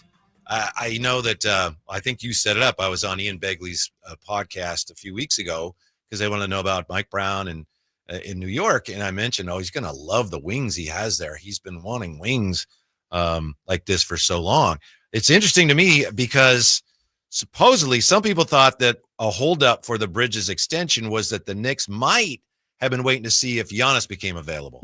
I don't know if that's true, but that was a speculation, but good for him, good for them, good for Mike Brown, Mikal Bridges. Now, when are the Kings going to get Keegan extended? Well, Shams doubled down, says Bridges takes a slight discount from his max extension number, 156 million, what 6 million, I guess, in order to help the Knicks have flexibility to continue building the roster and add pieces to the Eastern Championship contender. Man, listen, it felt like the Knicks got an abundant amount of money and they're spending a lot of it. And they don't really give a damn about them aprons from all the armchair GMs we encounter every single day here. But it does beg the question, what's going on with the Keegan situation? We see the Jabari Smiths, guys like that around Keegan, but there are some people, Kuminga, who hasn't signed. Right. So I don't really know. And that's what I said. Sooner or later, we're going to have these real conversations about where Keegan Murray looks to be a part of this future for the Kings, and if he's not going to be. The good news is that it was reported, I'm trying to remember where, it was a reliable source, as I recall, reported that the Kings do want to extend him. Yes. It could be another situation where everything is a little bit on hold because they got to see what happens with Kuminga. And how much they have available. I don't know. Yeah, but I will say this about the Knicks. I read today, I think it might have been Ian Begley. The Knicks are still apparently potentially on Ben Simmons. They're waiting for Ben Simmons and his camp to make their decision. I think it was Ian Begley on X. Because they're so good, they could bring in Ben Simmons, and if he's good, he really helps us. And if he's not, it's no problem. Just charge it to the game. Yeah, just pay him off. Yeah, I'm out. Right. And I don't know that the reports that the Kings were interested. Carmichael Dave with his impeccable sources said, "Nah, it's not happening." So I don't know. What I do know is that we are going to come right back with a look at the NFL returning tonight. Tell you how the NFL is going to look different tonight and this year. Next with Jay and Whitey, Drive Guys, Sacktown Sports. When you bundle renters and auto with Progressive, you can save while protecting your most valuable possessions, like your priceless vinyl collection. Sure, you sleep on a futon because the money most people would have spent on a bed you spent on more records. But forget the fact that you can stream just about any song ever created for a few dollars a month. No, you need to listen to music in the most difficult way possible. So go ahead and get Progressive so you can save while protecting the things that matter to you. Progressive Casualty Insurance Company and affiliates and other insurers. Not available in all states or situations. Why'd I go to the doctor? One day at the firehouse, I was so lightheaded I could barely stand. Even my crew noticed. Getting checked out was the right call. Turns out I have atrial fibrillation, which increases the risk of stroke about 5 times. Symptoms like irregular heartbeat, heart racing, chest pain, shortness of breath, fatigue, or lightheadedness can come and go. But if it's AFib, the risk of stroke remains. If you have symptoms, contact a doctor. I'm so glad I did. Visit NoTimeToWait.com, sponsored by Bristol-Myers Squibb and Pfizer. Golf to Go is brought to you by the Hagen Oaks Golf Super Shop. Here's Frank LaRosa. Shooting lower scores isn't always about changing your swing or equipment. Sometimes it's as simple as changing how you hit certain shots on the course. Molly Braid, a Golf Digest Best Young Teacher, sees a classic mistake on uphill chips. Players will grab a sand wedge thinking the high-lofted club will get the ball in the air, but instead, the ball pops too high and comes up short. Use a club with less loft, Braid says. Grab your pitching wedge, 9-iron, or even 8-iron, depending on how far you hit the ball. Set up with your hips and shoulders in line with the hill. The handle is going to come back, and there will be added loft to the club, so it will have more height, like a sand wedge. Your pitching wedge and your 9-iron don't have as much loft as your sand wedge, but when you're hitting from a steep uphill lie, your pitching wedge is going to produce sand wedge-like results. You'll get that high trajectory up and over the hill to land soft on the green. That's your Golf to Go. I'm Frank LaRosa. Are you having trouble hearing? Hearing loss can devastate the quality of your life. Now, there's an affordable fix for you or your loved one. Rated the best hearing aids of 2025 by Forbes Health, Audion Hearing has the highest quality hearing aids at the lowest prices, starting at just $98 a pair. I actually like them better than my old $5,000 hearing aid. I could not believe how my hearing and life changed. Join over 1 million happy customers by going to audionhearing.com. That's AUDIEN hearing.com. Man, look at that return of the old king, man. Oh, wow. Emotional. King of the Hill is back. They got a Bob's in the airport now. Oh, that's Boba. World has changed, Dad. Bobby wants to bring that new girl over for dinner. The Vegas? What the hell am I supposed to feed her? Can't we just put some grass in a bowl? From Mike Judge and Greg Daniels. Ready to make some memories, Dad? Let's freaking go. A Hulu original series, King of the Hill. Season premiere August 4th. Streaming on Hulu. Saturday, August 9th. It's the Night of Champions at Stockton 99 Speedway with a huge fireworks show. Meet past champions during the exclusive autograph session. Then buckle up for pro late models, mini stocks, and more. Tickets start at $20. Get yours now at Stockton99.com. Be there. Come check out Capital Casino, Sacramento's #1 poker room with the most variety of table games in the region in a safe and friendly environment. Plenty of well-lit parking available, conveniently located in downtown Sacramento. And remember, Capital Casino has the best food, the best service, and the best action. 411 North 16th Street in downtown Sacramento. For more information, log on to capital-casino.com, and please gamble responsibly. 1-800-GAMBLER. We gotta go to something to eat, man. Hey, yo, man. Your afternoon home for Kings Talk and so much more. The Drive Guys on Sacktown Sports. Major League Baseball trade deadline has come and gone, and according to Jeff Passan, the Giants made a deal with the Yankees in the final minutes before the deadline. Camilo Doval has been traded. Per Jeff Passan, the Yankees landed Camilo Doval, and the Yankees traded Jesus Rodriguez, Parks Harbor, which I think I've stayed there. It's beautiful. Parks Harbor is a beautiful place. Right there in the water. Oh, come on, brother. I shouldn't say it. Shouldn't make fun of people's names. Jesus Rodriguez, Parks Harbor, Tristan Vreiling, and one other player. Jesus Rodriguez. Yes, sir. There you go. Number 25 prospect, Jesus Rodriguez, according to Jeff Young, who covers the Yankees. The Yankees number 25 prospect? Yes. Oh, my goodness. And the Yankees number 19 prospect, that's the Tristan Vreiling. Uh-huh. I don't have the two numbers on the other guy. Parks Harbor? Yeah, it was Parks Harbor. I'm telling you, I've spent a lot of time there. Looking for in the summer. It's beautiful. Parks Harbor's minor league status. Mm-hmm. Camilo Doval. That's interesting because he was a very controversial figure in his brief Giants career. Yeah. Throws hard, Jay. Yeah. I don't know. The Giants they're getting out of it. Yes, they are. They're you start waving the trading white flag, right? Effective relievers. That's one way you tell, even in the buildup to a season, the teams that are acquiring middle relief, those are the teams that are going for it. Yeah. Because you need those guys in there. They're if you're a middling team, they don't help you. But if you're really trying to win, you need relief help. And conversely, if you're a team like the Giants, Tyler Rogers gone, Camilo Doval traded, then that's Buster saying, yeah, we're out. We're done. You never know. Maybe you get hot. Things happen. It comes together. But we're not trying to. We're not bending over backwards trying to make this thing better for the rest of this year. No, I didn't see that way. Next year. Yeah, and it may be a smart move. The Giants have coming out of the All-Star break. They've struggled. They have completely struggled and really fallen out of the NL West race.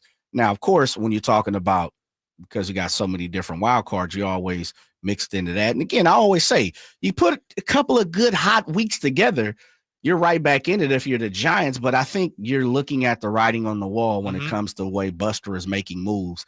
He's not going to get anyone. It feels like he's selling around the edges too. Yeah. It's kind of sad. I'm not a Giants fan, but it's kind of a sad Whitey. Realization here. Where does your allegiance stand? Because this is the toughest part about this. I crack on the Giants all the time. Yes. And you defend the ballpark. You defend the fact that Buster Posey is the god of the Giants almost. I have not defended Buster Posey. I am doing a little too much. Yeah, ballpark I will defend. But I'm saying. Somebody who used to go to Candlestick. This is a great ballpark. You're a Padre fan. Right. So why you got any type of ounce of love for the Giants in your heart? It's a good question because I've just followed them, you're forever. From the Bay? Yeah, and I've always followed the Giants. So, you know a ton of people that are Giants fans. Just trying to get a better understanding of you, Dub G. Yeah. You got a soft spot for the Giants, man. I have a soft spot for Giants fans.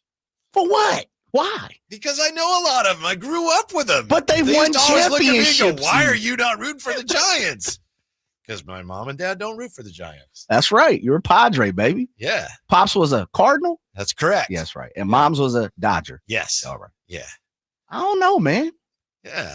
It is more exciting around here when the Giants are playing well. There's more interest in baseball. And it's just kind of sad. Right now, it's August 1st. The Giants were doing so well. June, 13th? They're in first place. And then baseball happened. You trade for Devers, and then here you are. August, nearly here. And Giants players are going, it's on us. We didn't play well enough. Yeah. We didn't play well enough for Buster to go get people. Kind of sad. It's like summer ending. That's why it's sad. Summer ending a little early. But you still got ball, baby. I know. You still can attend that beautiful ballpark that you love down near off the wharf. Mm-hmm. Yeah, overrated ballpark. I find it interesting though, man. Like you're a Padre. You should hate. You should be celebrating today that the fact that the Giants are selling off players. Mm-hmm. As I'm sitting here looking. If I felt that way, I wouldn't want to be disrespectful to all the Giant fans that are listening. Why not? Because I feel their pain. Someone from the 916, I think Park Harbor's out near Ricky Lake. I think so. Yeah. You know, Jay. I used to mess with Ricky Lake, bro. That was a solid little move over there. True story. When I was at the station in San Francisco, and Deuce was our producer, and we were doing something in the studio, and he took a video and he posted it. Okay. I don't remember what it was. And people went ballistic because I have to be wearing a Padre shirt. Okay. And so San Francisco fans they hated it. They came after me. And it's like, I didn't even realize it. So, but I was not going to wear a Giants shirt. I'll tell you that. I'll tell you that. Still got a soft spot for them old chumps. As I'm sitting here trying to look up some of these prospects the Giants get back, I also see, according to Mark Feinstein and Jeff Passan, that they have traded. Yes. Really? Yeah, they traded them to the Royals. Says, I'm looking right here. It says the Alan Stiles is going to have a party. The Kansas City Royals acquired outfielder Mike Yastrzemski from the San Francisco Giants. A source confirms to ESPN. Mark Feinstein first on the news. That was Jeff Passan. And I'm looking to see what they've got back. If I'm not mistaken, which I could be, but I think he's going to be a free agent. So I don't imagine they would have gotten much for him. I'm looking here. Looking up and down Fines and his Twitter feed to see what came back, but I haven't seen anything yet. All right. So Duvall gone, Tyler Rogers gone, and it's gone. It's over. Mm-hmm. Celebration. It's over, baby. We can also celebrate because the NFL season returns tonight with the Hall of Fame game. We have it right here on Sacktown Sports. Here's how the league might look different. And Jay, this to me is interesting, but if it starts to get it, will you tell me if it's like, nobody cares about all this stuff? Will you please let me know? Sure. You know, the kick rule this year? Okay. Last year, they had the dynamic kick rule. And they liked, remember that? Where it was more like a scrimmage play. But teams still just kicked the ball into the end zone. So the league is still trying to get more returns. So what they did this year will be in effect tonight in this season. Now, if you kick it into the end zone, the ball comes out on the 35. Yeah. So they're trying to discourage teams from just kicking it into the end zone so they'll get more returns. The 35-yard line, that's where it comes out on kickoffs now as they attempt to discourage teams from doing that. Onside kicks are no longer limited to the fourth quarter. You know, last year the rule was you could only do an onside kick in the fourth quarter. You still had to tell everybody when you were doing it. That still applies. Also, the overtime now is like they've done in the playoffs. Overtime gives both teams the ball, even if the first team scores a touchdown. They're doing that this year. And how about this? The chains will no longer be used to measure first downs. The chains will be replaced, and I think they'll still have them there for looks. Chains will be replaced by virtual measuring systems. That VR, huh? Microchip or something. Or on the ball isn't supposed to be attached to the ball. I believe we had was it Mike Pereira? Yeah, I think we had Mike on, and he was talking about that a few months ago. the chip is supposed to be attached to the ball. So that'd be super interesting. Well, what football tinkering? Yes. They're doing what they do best, right? Mhm. They tinker Yeah. and move a few different aspects of the game to try to better it. I'm for it. It's all good. None of those things really make a major issue. And we know the first down situation probably goes back to the Josh Allen play in the playoffs. Right. Did he get it on fourth or did he not? So Yeah. better put that chip in the ball. Of course, it still depends on where they spot the thing. True. Right? Yeah. But Very still, true. Yeah. But I guess if the chip tells you where to spot, you think they have a little control. We got to get Mike on because maybe there's like a little, pager type situation next on the referee's hip that lets them know, put it right there on the 42-yard line, 3rd centimeter to the left. Right.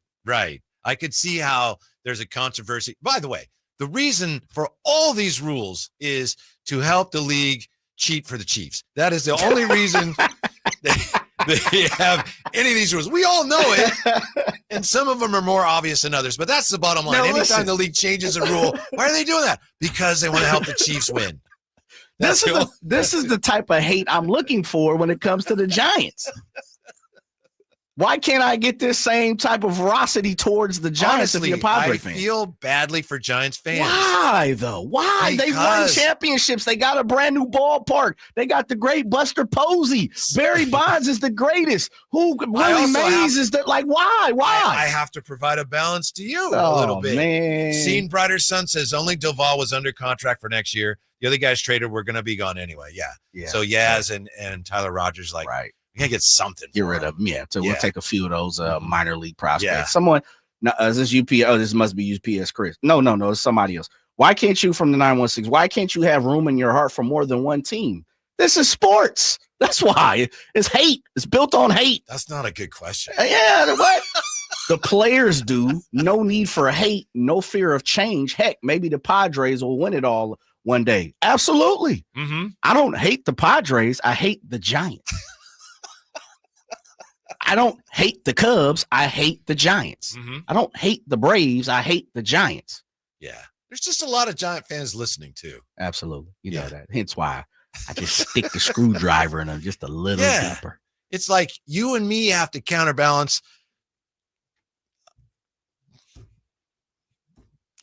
Root canal boy.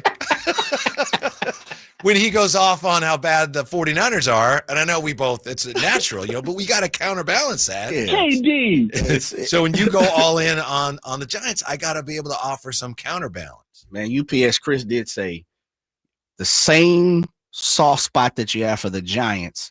If you look a little close, put it under a microscope, you might have that same soft spot for the Warriors. Dang, Whitey.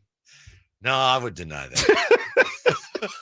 So you accept the Giant love, but you're not going that far. No. For the Dubs? Okay. No, not really. Not really. Man, I didn't know we had to kumbaya for sports. I didn't know that was a need. Yeah. Whoever said that, and thank you for listening. Shouts out, of course. Yeah, but that's that old split cap mentality.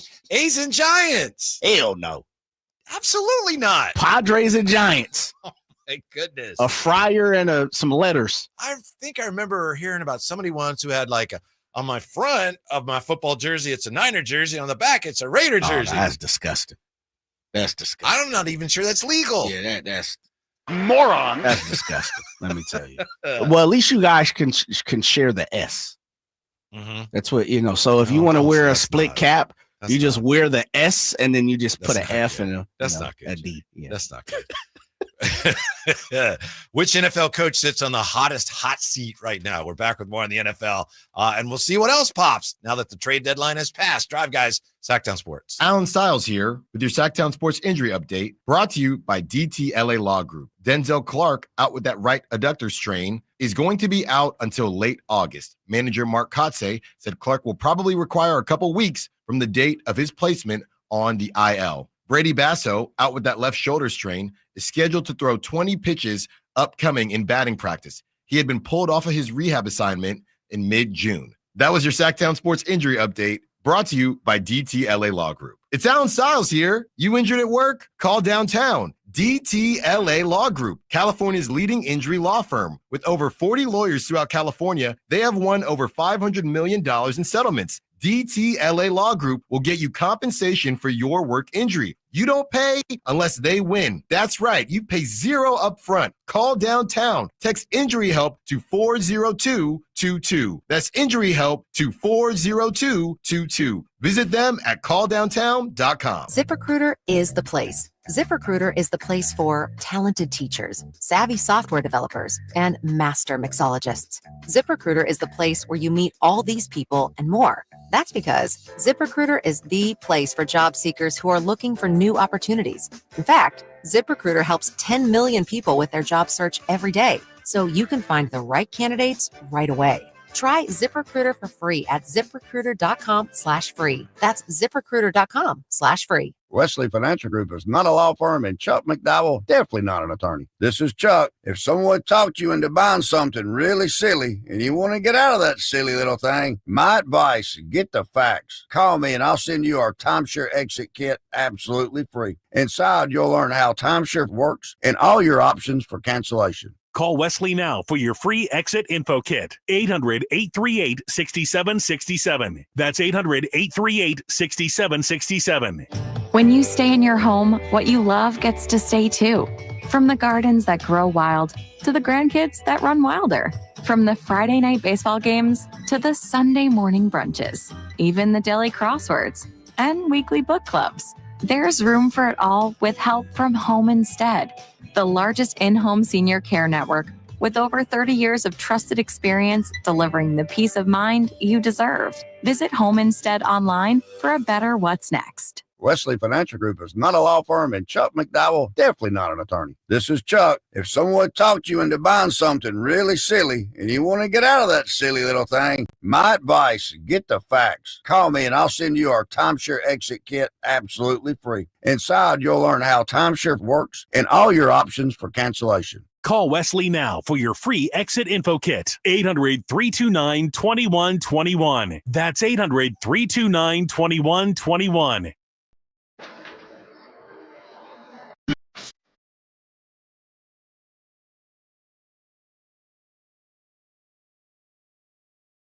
The only station in Sacramento giving you local sports coverage from 6 a.m. to 6 p.m. Monday through Friday. Sacktown Sports. It's Jay and Whitey today. Drive guys. Kyle Draper's out having some dental work done. Hopefully he's back with us tomorrow. But, if he's not, he needs to take his time and get better. Baseball trade deadline has come and gone. Just looking right now at MLB Network. AJ Preller and Padres make splash at deadline. So we'll see if it pays off. I think Giants fans, if you're a Giants fan now, and, you have to say, all right, we're out. It's kind of like when you support a candidate during the primaries and then they bow out of the race. I think you should root for the Padres. If you're a Giants fan, get on that Padres bandwagon because they're only 3 games behind the you-know-who's right now, Jay. They're only 3 games behind the stinking Dodgers. Well, they made all these moves. Maybe they'll catch them. Let me say this. First of all, you're giving Giants fans too much credit. Because they don't recognize that it's over with. They're going to they're going to continuously act like they have an opportunity to win the World Series. And even without Yaz, it doesn't matter. Tyler and you know, Giants fans are insane. just raggedy bunch of people, man, that love the say they're delusional. They're in denial. Very much so. But I would venture to say most Giants fans would not even think about supporting the Padres. And you're really just doing that to get at the Dodgers. That's all. Yeah, very true. Just very true. Yeah. So I guess you team up to beat the big bad wolf. Yeah. All right. I know that Giants-Dodgers, to your point, Jay, Giants-Dodgers is a huge rivalry. Giants-Padres isn't to that level, but there's a little bit of a rivalry there too. Really? A little bit. So wait. If there's a rivalry, that just makes it even worse. The fact that you have a soft spot for the Giants. I never said I had a soft spot for the Giants. Okay. I feel for the Giants fans. For their fans. Okay. Yes. All right. You caught me. What? But one more time. Yeah. One more time, so I get it on record. And I have a clear understanding. I don't want you to be misunderstood. Why do you have a soft spot for Giants fans? Because I know a bunch of them. Okay. Yeah. Got you. But I will tell you this, and this is the last time I'll say this. How many It's Raider true. fans you know? When I check the scores, Yep. I'm happy if the Padres win. Okay. And I'm happy if the Giants lose.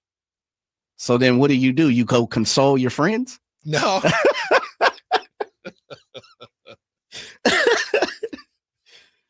How many Right. Raider fans you know, man? Ooh. I don't know anymore. Obviously knew a ton, and I just don't know. Did you have some of love for now. them too? All them losing seasons they put up? That got really abysmal towards the end before they left here. Yeah, it did. No, absolutely. Yeah. What about really ugly? Man.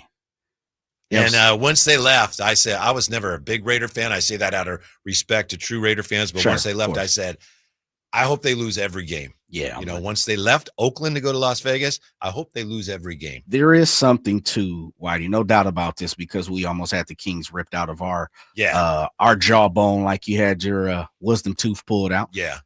And the roots. Someone wrapped pointed around out that it's probably like that because they said you're supposed to get your wisdom teeth out when you're like in your 20s. Yeah. And I early. waited a while. It's all right. I was All like good. 80. Got it done, brother. When a team leaves a city, a community, a town, a state, and they ascend to another place, you almost, that part, you do have a soft spot. You do have, pulls on the strings a little bit, the heartstrings a bit. And so as much as I'm a firm believer in sports is the only place that you're allowed to have hate and it'd be okay. You're supposed to talk bad about the other team that you dislike. You're supposed to not root for a team unless they're the underdog or things like that, or you don't have any smoke with that city or town or that team, that organization. They didn't do anything wrong to their fans. But when a team is ripped out from a community like the Raiders were, and it looks like the A's may have been, because I don't believe they've left completely because they're in Sacramento, but I would you agree with definitely that. feel bad for them. You definitely do. Mhm. And man, I would rather the Raiders be in Oakland and me still be able to, talk a little smack to them. Mhm. But now I ease up on the Raider fans because you might not even be a Raider fan anymore. Yeah. You might be halfway in, Mhm. double dutching, trying You're to a good figure out. person. Yeah. Like, Yeah. man. You And know what is involved in being a true fan and how painful it Yeah, would be for a that's true tough. fan to have your team up and see ya. Yeah, it's happening to me. It truly is happening to me right in front of my eyes. And I definitely, I might kid with the Raider fans here and there, but I understand the pain. And I understand if you are a Raider fan still, because you might have grew up, put in time, years, money, effort, all of that. And then I can also understand, hey, I'm out.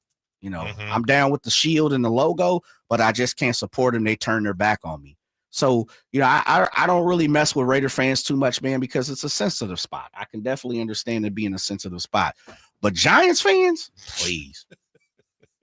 I don't give a damn if you're a fan, a player, or nothing. Mm-hmm. The worst thing the Giants did, and this is nothing to do with their fans, they had nothing to do with this. The Giants were complicit in the A's leaving. True. Yeah. And I know it's business and everything, but then they try to, when the A's came back, it was this year, right? We love Oakland and that Bay sign. Yeah. Boo. That got under your skin a bit, huh? Yeah, that was bad. Yeah. But you still got love for their fans. For the fans, sure. But they're supporting that. They can't help it. They can. It's like Giants fans, it's like they were brought up in a cult, Jay. Okay. This is the type of love. This type of love-hate relationship I like right here. This is what I'm talking about. Giants fans brought up in the cult? It's kind of like that. Really? Dang. I like that. I wonder how many Giants fans have jumped off the bandwagon since the World Series championships. That happens in every city anytime. Yeah, very team true. wins. Yeah. Yeah, I understand that. But there Fly are the some real flag when tried and they're true up. Giants fans. Oh, no doubt. Absolutely. There's tons of Giants fans. And it's interesting because I always get, people that meet you and, man, how do you like the A's and the 49ers? It doesn't really cross over versus why when you like the Giants, and you explain to them, listen, when I was coming up, remember the Raiders were where? In LA. Yeah. So I'm an A's fan before I was 49er fan, Mhm. more or less. I like baseball before I like football. Baseball, I was a fan at 5. Football turned at 6 or 7. So you got an adaptive team, adaptive squad. But yeah, I just Giants fans get on my nerves. They may be, and I said this to you. It's Lakers, Cowboys, right at the top. The Packers are pretty close. They're in there somewhere. And right next to them, Giants fans. In 2010, Jay, the Padres and the Giants were locked in a duel to win the division. Back then, you didn't have as many wild cards, and San Diego was leading most of the way. And in August, we went down there to I guess it was still AT&T then, with my daughter. Whole family went to a game on a Saturday, early August, and it was a big game. The Giants were trailing the Padres in the standings, so it was a big series for them. And on a Saturday, we went to a game, and it was an extra inning win for the Giants. Pablo Sandoval hit a home run, and the Giants would go on to win the World Series that year. Next day, we go to breakfast at this place in Pacifica, and so I happen to hear our server, and he's talking to somebody at the next table about the Giants, and I said, "Hey, I hear you're talking about the Giants. We were at the game yesterday, and my daughter had been living in San Diego. I said, we're all Padre fans." He goes, "If you'd have told me that before I served you, I would have spit in your food." Nah. Yes. Really? Yes. Can you and say I was waiting that for him if to you're an start. I was establishment? waiting for him to start laughing. He didn't laugh, Jay. Did you guys still eat? Well, you had We were already done. eaten. Right, yeah. Yeah. Dang. How about that? And you got love for that type of fan? Not for that kind of fan. That was bad. In front of my, girls and everything. It's like, that was bad. Dang. You see how they treat you down there? You see what happened when Giants fans get a hold of the fact that you love the Padres, that you have love for San Diego Padres instead of the Giants. They'll mistreat you. They talk bad to you. One bad apple. Snake in the grass. One bad apple. No. And I didn't report it, but I should have reported him up. Yeah, absolutely. I should have called the restaurant and said, just so you know. Right. Yeah. Where's the owner? Yeah. I want the owner. Don't give me the manager. Right. See how they mistreat you? Just so you know. And I will never go back to your establishment again, sir. I've been back there. You said one bad apple, huh? Yeah. The worm crawls back to the tree. Fans are going to fan. Jay, we got to take time out here. We have to get to the NFL coaches on the hottest hot seats here. We'll look at the deadline days. A's and Giants getting some things done. Well, they did some things. Did they actually accomplish anything? We'll look at that as we get ready for the last hour of today's show. Drive Guys on Sacktown Sports. This is the story of the one. As a safety manager at a manufacturing plant, he does everything he can to keep his coworkers safe. From finding ways to reduce risks to keeping safety supplies in stock. And for that, he relies on Grainger. Grainger offers a broad range of quality products and next-day delivery, so he can always play it safe. Call 1-800-GRAINGER, click Grainger.com, or just stop by. Grainger, for the ones who get it done. I'm Ken Korak with your Green and Gold Report, brought to you by Xfinity. Introducing the 5-year price guarantee. One internet price, 5 years guaranteed. Well, by his standards, Lawrence Butler isn't having the kind of season he expected, but still, Lawrence is just 25, and he's only played the equivalent of 2.5 seasons in the minor leagues. And now he's on a pace to become the first athletic since Coco Crisp back in 2013 to go 20-20, 20 homers and 20 stolen bases. Welcome to Dugout Radio, the undisputed home of Boomtown Baseball. The Wi-Fi is booming with Xfinity, baby.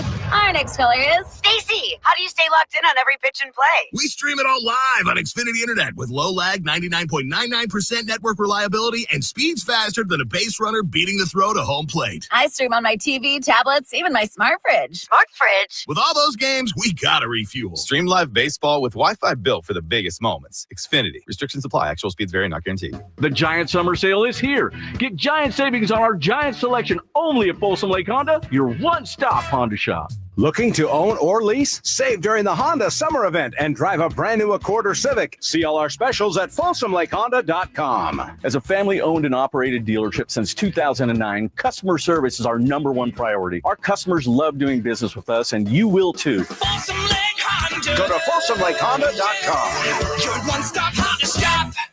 Carmichael Dave here for my friends at American Energy Heating and Air. Yes, I always tell you they are a family-owned operation, been in business since 81, A-plus Better Business Bureau, but it is hot. We are in those Sacramento hot months. I want to focus on them being your second opinion partner. What does that mean? Maybe you've got somebody you're working with or you've worked with in the past in the HVAC world. Guess what? They want to give you a second opinion. How much does it cost? Nothing.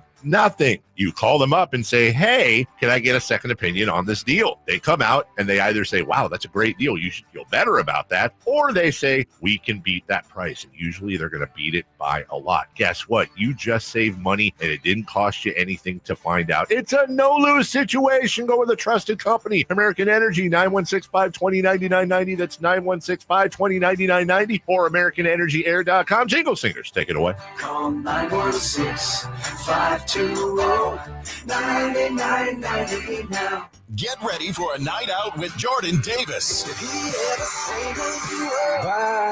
It's Country in the Park 2, Saturday, September 13th at Cal Expo. Along with special guests Mitchell Tenpenny, Locash, Vincent Mason, and Abriana. Make it a family day out with food trucks, games, dancing, and more. Saturday, September 13th at Cal Expo. Sponsored by the California Army National Guard and Hop Valley Brewing. Tickets at CITPFest.com. Whitey here, and I want to remind you, not all grills are created equal. The Napoleon Prestige line of outdoor cookers are built different, built better, and built to last, with features other grills can't match, complete with a lifetime warranty. It's a great time to find out for yourself because Napoleon's Pro Summer Blast is on right now. Save up to $400 today on a Napoleon stainless steel Pro Grill. Become the envy of your neighborhood. Offer ends July 31st, 2025. Visit your local Green Acres Nursery and Supply and get grilling today on your new Napoleon Prestige Pro Grill. Napoleon stainless steel grills, simply the best. Saving for retirement was tough enough for us. Yes, and navigating markets can be challenging at times. I understand. That's why at Fisher Investments, we take a disciplined approach with your investments. Tell us more about that. We take an active approach to money management, positioning your portfolio for opportunities we see ahead. So all your clients get the same portfolio? No, we tailor your portfolio to your individual goals and needs. What about communication? We don't like being left in the dark. We check in regularly to keep you informed on the markets and your portfolio. Which means you'll help us stay on track. Yes, our goal is your comfortable retirement. And as a fiduciary, we always put your interests first because we do better when you do better. At Fisher Investments, we're clearly different. Learn more at FisherInvestments.com. Investing in securities involves the risk of loss. KHTK HD1 Sacramento, KYMX HD3 Sacramento. From the Power Business Technology Toshiba Studios. This is Sacktown Sports 1140.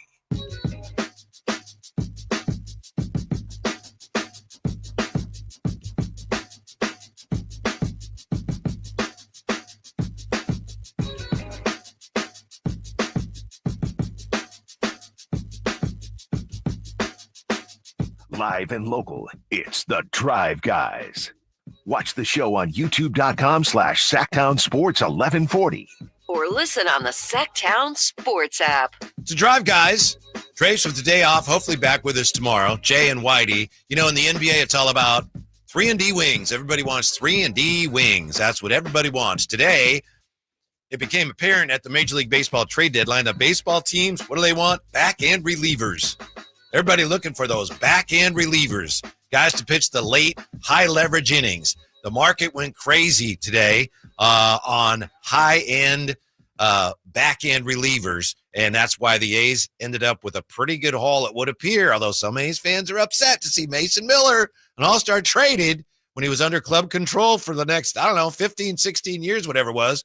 But Mason Miller and J.P. Sears gone, of course, to San Diego for a good haul. Let's face it, Jay, you don't know how these things are going to work out, but the A's did well, about as well as could be expected in this trade, getting 3 relievers and a top 3 prospect in Leo DeVries. Yeah. From all accounts, it was a fair exchange. Mm-hmm. Padres are looking, their timeline is now, and you get probably, as you talked about, one of the best relievers, if not the best reliever in the game right now, which is, that's big words. I'm talking about relievers. And then, the A's, they do what they do. They get young. They try to hit on some of the, the big name prospects and bring them up, keep them till arbitration and let them go. So we'll see how they move forward with Louis DeVries and, some of this other moves that they've made, some of the other guys that they've brought in now here today. If you've been following the A's much this year, I mean, really following them, the one guy that you could look at and say, wow, they're probably going to trade him, Miguel Andujar, because he's a professional hitter, older. I think he's going to be a free agent. Doesn't really fit, and he's done some good things with them, but he didn't really fit what they're doing. So it just stood to figure that he was going to get dealt. And it took a while, but he was traded, and he had 2 home runs last night, didn't he, Ramsey? Miguel Andujar? Yeah. Miguel Andujar traded to the Reds, and I know, Jay, you had the name of the gentleman they got in return. Kenya Huggins. I'm sitting here on his baseball reference here. Drafted in 2022 at the age of 19. He is still 20. His age is 22. He's in A-ball for Cincinnati. Yeah, young gun. He's reliever? 2-2. It looks like he is a starter. Okay. Yeah, but it's not saying a lot because he hasn't thrown many innings. Yeah. So could be a reliever. Trying to find out exactly what he is. Well, as we discussed yesterday on the show when we were talking about the A's, the organization needs more arms, and they got a lot of young pitchers today. We'll see how many of them pan out. They lose Mason Miller and J.P. Sears, who Jay says is a thumber anyway. Fringy stuff, but the guts of a cat burglar. They get some young arms, and they get a guy who could be a outstanding major league shortstop. So it looks like the A's did okay for themselves. Some A's fans I know early on when the news first broke, maybe A's fans have had a chance to think about it more, and they've come around to the wisdom of the deal. But I know some A's fans initially like, same old A's. They're trading their good players.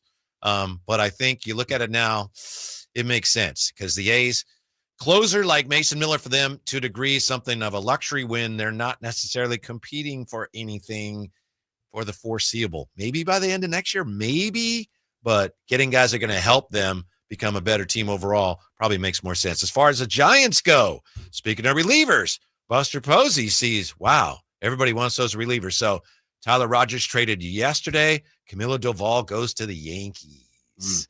So the Giants have traded relievers who ranked first and third in appearances in the National League since the start of 2022. Really? Yeah. Rogers first and Doval third. And then they also traded Mike Yastrzemski to the Kansas City Royals today. So, yeah. Still haven't seen what that's for yet. Looking around, eyeballing, checking. There's just so much still coming in. Let me see here. Let me do what they got for Doval first. Here's who the Giants got, although I don't expect you would know these names. Perhaps they know. Jesus Rodriguez. Oh, yeah. Parks Harbor. Shots out. Tristan Vreiling and Carlos De La Rosa is the other player that they got. It's a haul, baby. I really don't. I don't know whether it is or not. Not sure. Yeah. I think they got a catcher. I saw somebody say, hey, Buster got a pretty good catcher today, but I'm not sure which player that is yet. So we're still sorting all this out. The Giants, in exchange for Yaz, they got minor league right-hander Junior Marte. Okay. Junior with a Y. Junior Marte. All right. You got any intel on who he is? A sinker slider guy. Comes with that sweeper. Sinker Does he have slider. a sweeper? Sinker slider. So it throws hard and down. Huh? Okay. Yeah. Good velo. Struggling with control, command at the lower levels. Yeah. Yeah. It's got to grow into the arm speed. One time I was listening to an A's game years and years ago. Kurt Flood was actually the color commentator. Yeah. Kurt Flood is a legend. Super what legend. He did for the good of the players and the reserve clause. Yes. And, being a player an African-American who played in the 60s and 50s, the things he went through, unimaginable. But he was a color commentator on an A's game. It's like late 70s. And I remember they asked him, oh, what about this pitcher? I don't remember who it was. And Kurt Flood apparently didn't know who the guy was. He said, he's got a good fastball, slider. And I'll never forget, he goes, probably got a good curveball too. He's up here. He must be doing something right. Yeah. It is tough. I'm going to have to reach out to Keith Law, see when we get on tomorrow, because this is his beat now.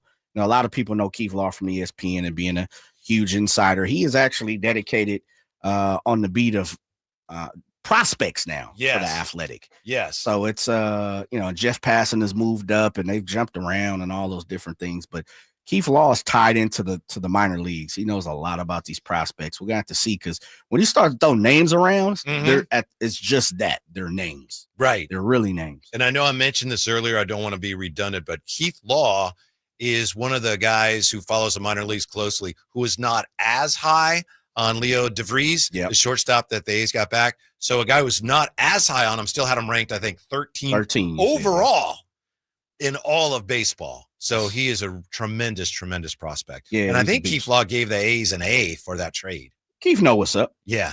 Keith's down for the cause. Mm-hmm. Kind of, he has a soft spot like you do for the Giants, just like he has a soft spot for the A's. No, I'm just kidding. I do know this. I've had the opportunity to work with Keith Law for a long time. Also have him on quite a bit. Obviously, we all know him from being on ESPN for a very long time. I trust what he says, and we all have our own opinion. As I said, you've seen Louis DeVries have third. Somebody ranked him third. I've seen fifth. I've seen fourth. If Keith's got him in 13th, all that tells me is this: he is a top prospect in the game today. He's 18 years old. Who knows what he pans out to be? We've heard that. I remember Jurickson Profar, Padre, of course. Right. He was a kid and miss. He's not going to miss. This dude is going to be able to hit 300. And he's had a decent career, but he's jumped around. He's been in a few places, including the A's. So you just never know when it comes to baseball. You never know in all sports, but baseball is definitely one of them. Well, there's a number attached to a name, and that's all you can know unless you put in the time. Jay, I'm sure you know this better than 99% of the people listening, but think about baseball is it's freaking hard. Yes. It is. Yeah, it's so hard. To do what? Hit? For sure. Yes. To pitch? For sure. Right. Yeah, there's so many things. And to do it every day. Every day. Difficult. At a professional level, you better believe it. It's Yeah. hard. I mean, all sports, to be repetitive and have the habits of a high-level caliber type player to, professional sports, it's difficult, man. It's good. It's hard to be good, let alone great every day, for sure. So I asked Jay this question earlier. Right now, are the A's better than the Giants? I think they are right now. It doesn't matter because neither team's really going anywhere this year. The A's right now are starting to trend upward. They're going to miss Mason Miller. They're going to miss J.P. Sears. For sure. Who's one of the anchors of it's not a great rotation, but he was one of the anchors of that rotation. They're playing better here, 13-11 in July, a winning month in July. And the Giants, meanwhile, in some kind of tailspin since they made the trade for Devers, 13-24. The A's right now, I think, are better than the Giants, and I think their future is brighter. Let me say it like this. As much as I hate the Giants, of course I'm going to be like the A's are better than the Giants, but I'll keep it a buck. I think the A's have better talent than the Giants. The Giants are definitely going to be willing to spend more in the short term to improve things. No doubt about it. Yeah. As a team, I guess you could say the Giants have played better than the A's this year, albeit because of the record. I think now that you're removing some of these names here for the Giants, I could honestly say, yeah, I think if you play 10 times more than the series, the A's right this moment today, July 31st, probably would win more games out of the 10. I'd probably go that way. I do think the A's have better upside talent, and I believe they have better talent. I just think the Giants are a better team, if that makes sense. From the 5-3-0, Mason Miller is injury prone. I'm fine with it. That's another thing. Straight up. That you try to figure out, where's this thing going to go? If Mason Miller breaks down, then the A's win this thing by a landslide. Yeah. Yeah. Well, one of these prospects has to pan out, though, right? One of the three that you got from the Padres. You'd think. Yeah. And they actually got 4. Oh, that's right. That's right. Three they got pitchers. 3 pitchers. That's right. And DeVries. Yeah. And I know we talked about this earlier. The Padres are pretty good at taking relievers and turning them into starters. They've done that with a number of guys. They did it with a couple guys or a guy or two they traded today. If they do that with Mason Miller, I know the A's had done that. That changes everything. Trajectory. You get like a above average major league starting pitcher out of Miller. Ooh. And the thing is, this is why some A's fans were so upset. Mason Miller's under club control till 2029. Yeah.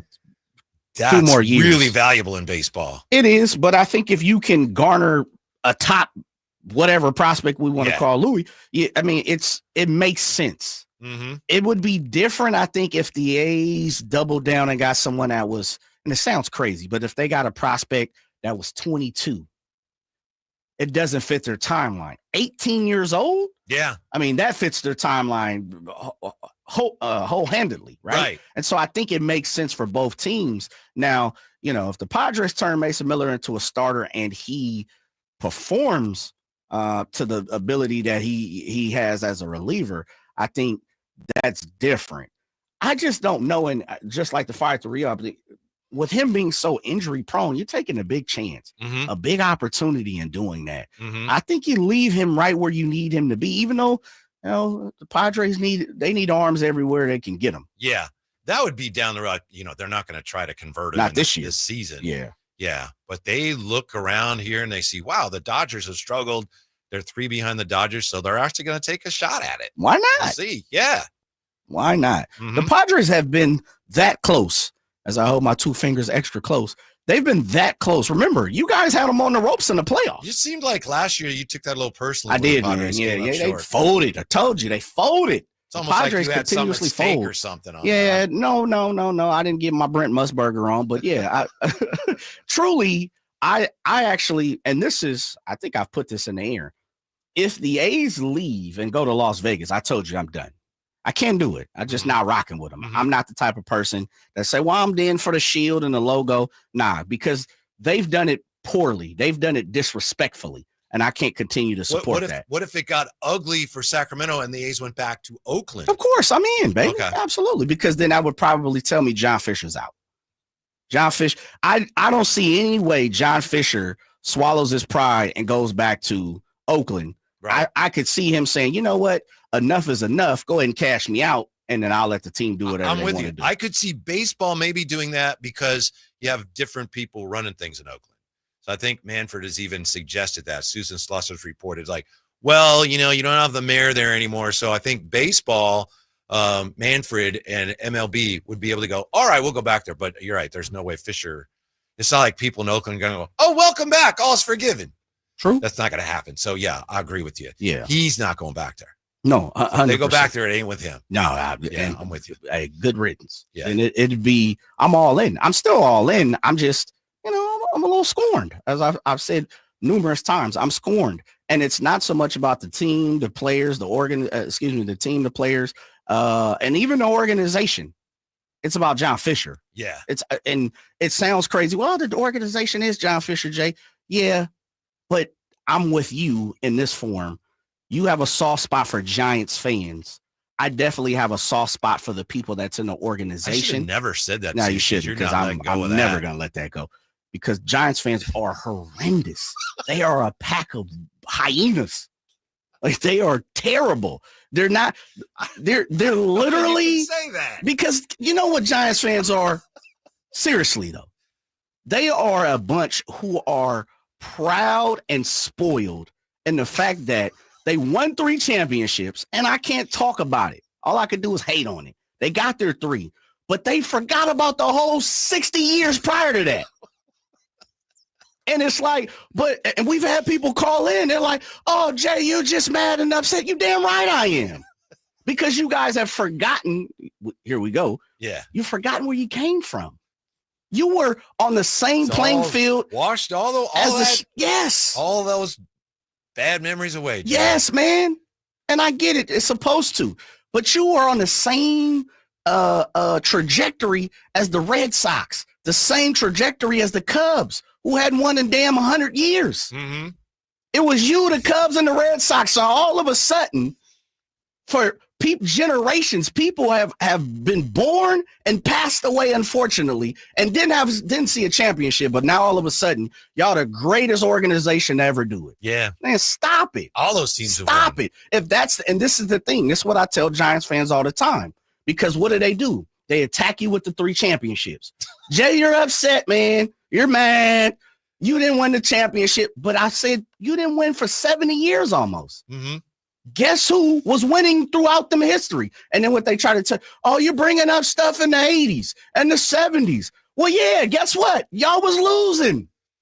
It just gets on my nerves, man. Pack of hyenas. Pack of hyenas. I just want to say this about A's games. You know, it's been written about. Somebody wrote about this in the Bee.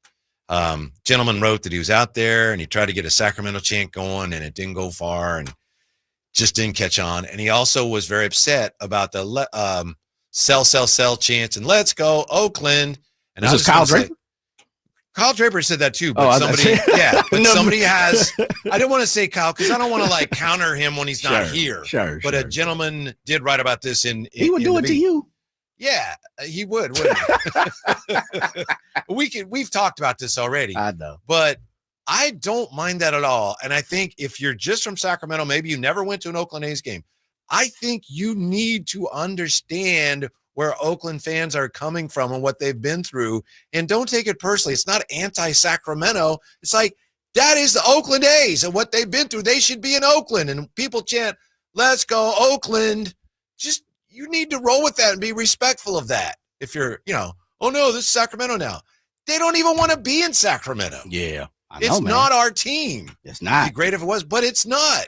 Respect the fans who are suffering because of what baseball has done with the A's. You're right. Enjoy the game. I'm not saying if you go, some of us don't go, but if you if you go, enjoy yourself, but please be mindful of that.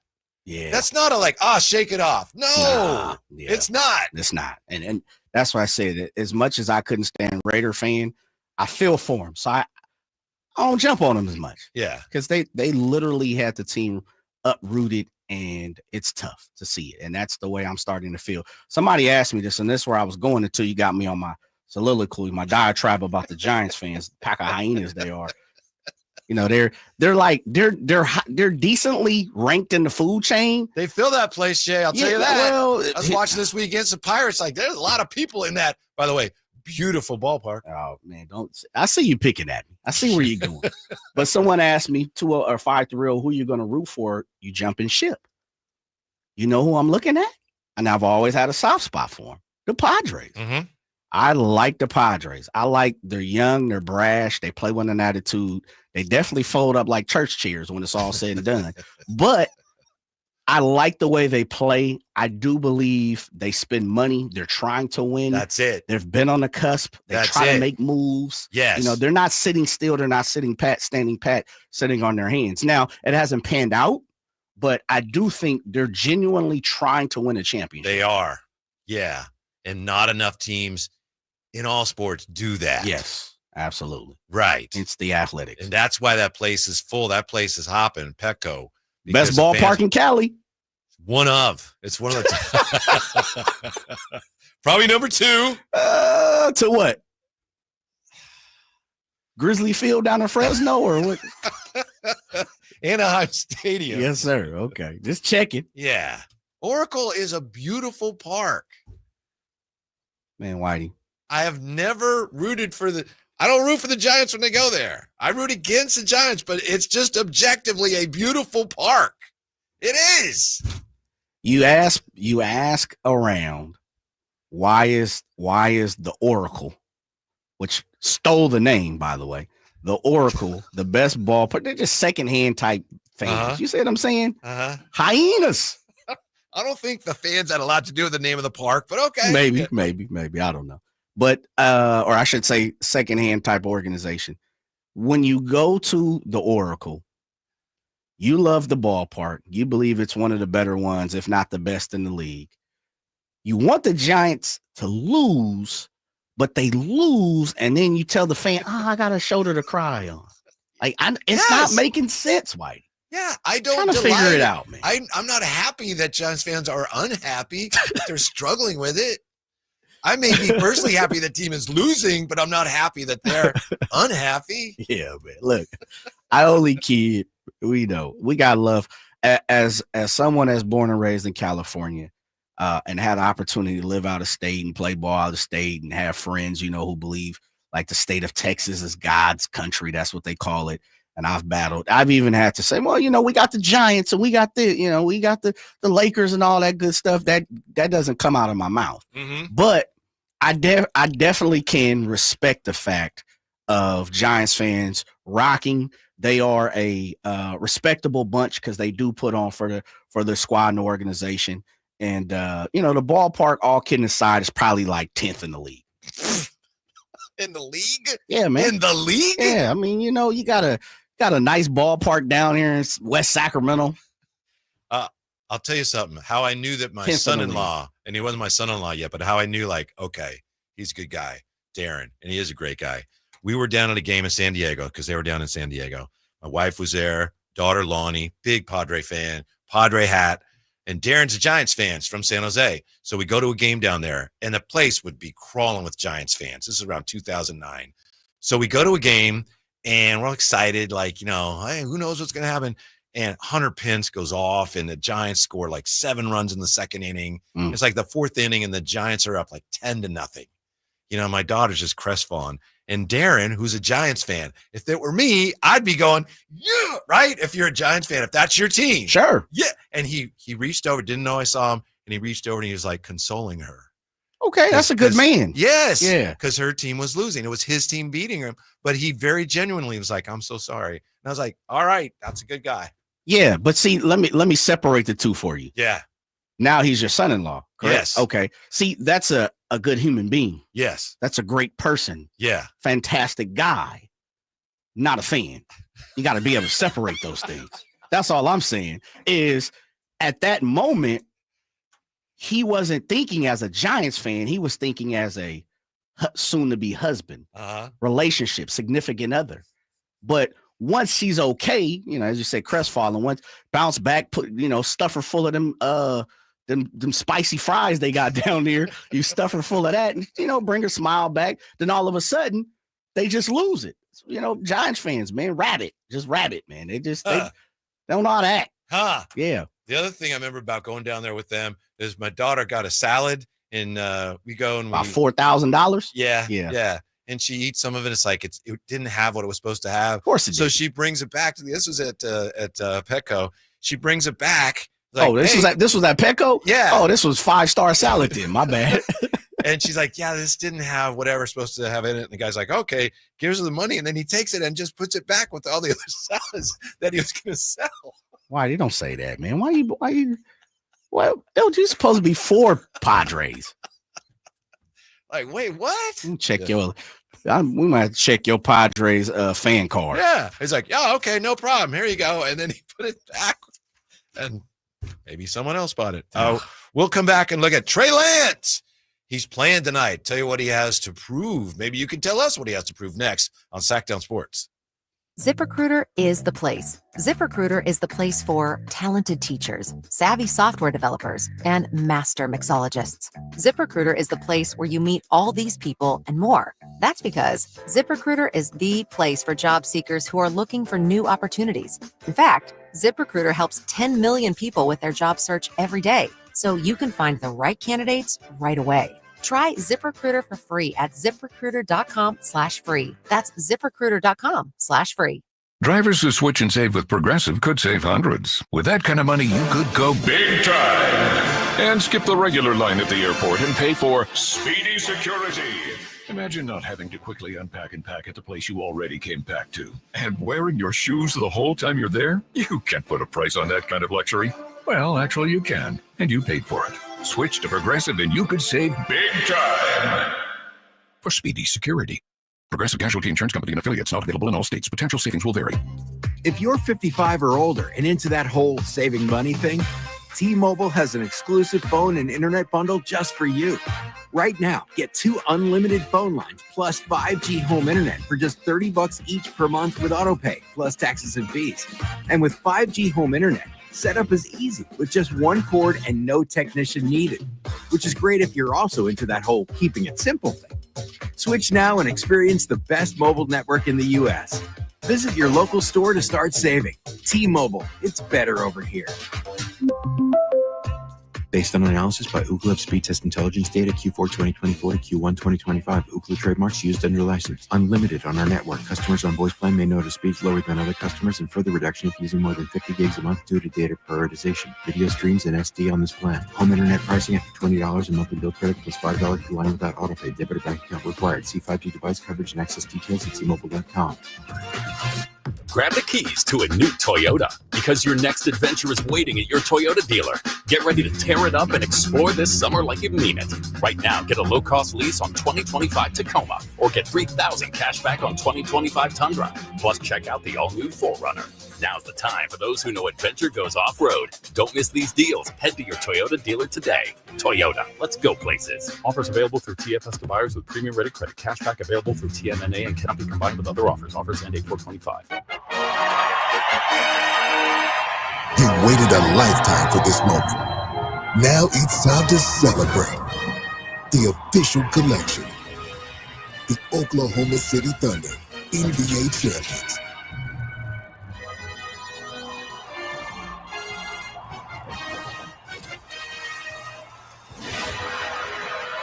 Available now at NBA Store.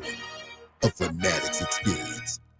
Brought to you by Xfinity. Sports are unpredictable. The price of your internet shouldn't be. Introducing the 5-year price guarantee. One consistent internet price for 5 years with no annual contracts. Guaranteed.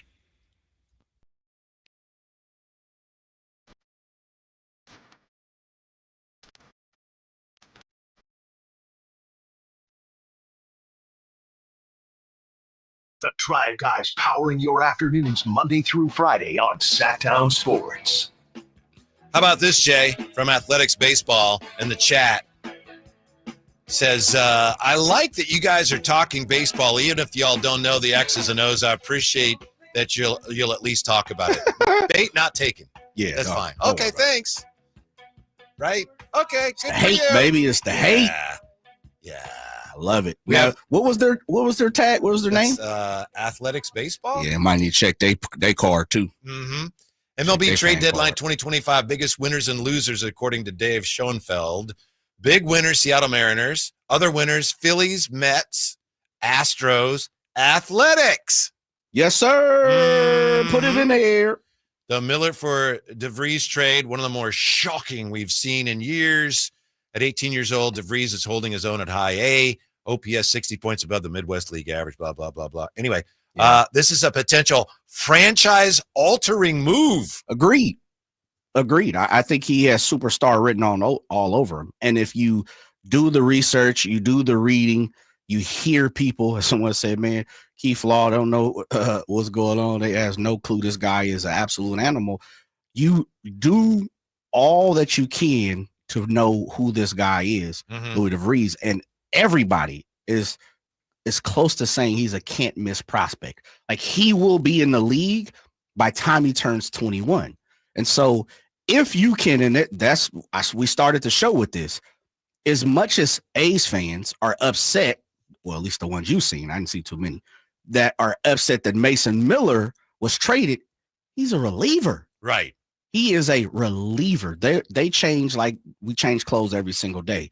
A ball player that's playing every single day, even if it's not a shortstop where he plays, they move him to second base. A lot of times, they'll move him to the grass, which means the outfield. For the A's person who said we don't know X's and O's, he's still an everyday guy. Mm-hmm. He's going to be able to hit his weight, which is, we know right now, it's not an everyday thing. Yeah. If you can, I think he's going to be a great hitter, especially being a switch hitter.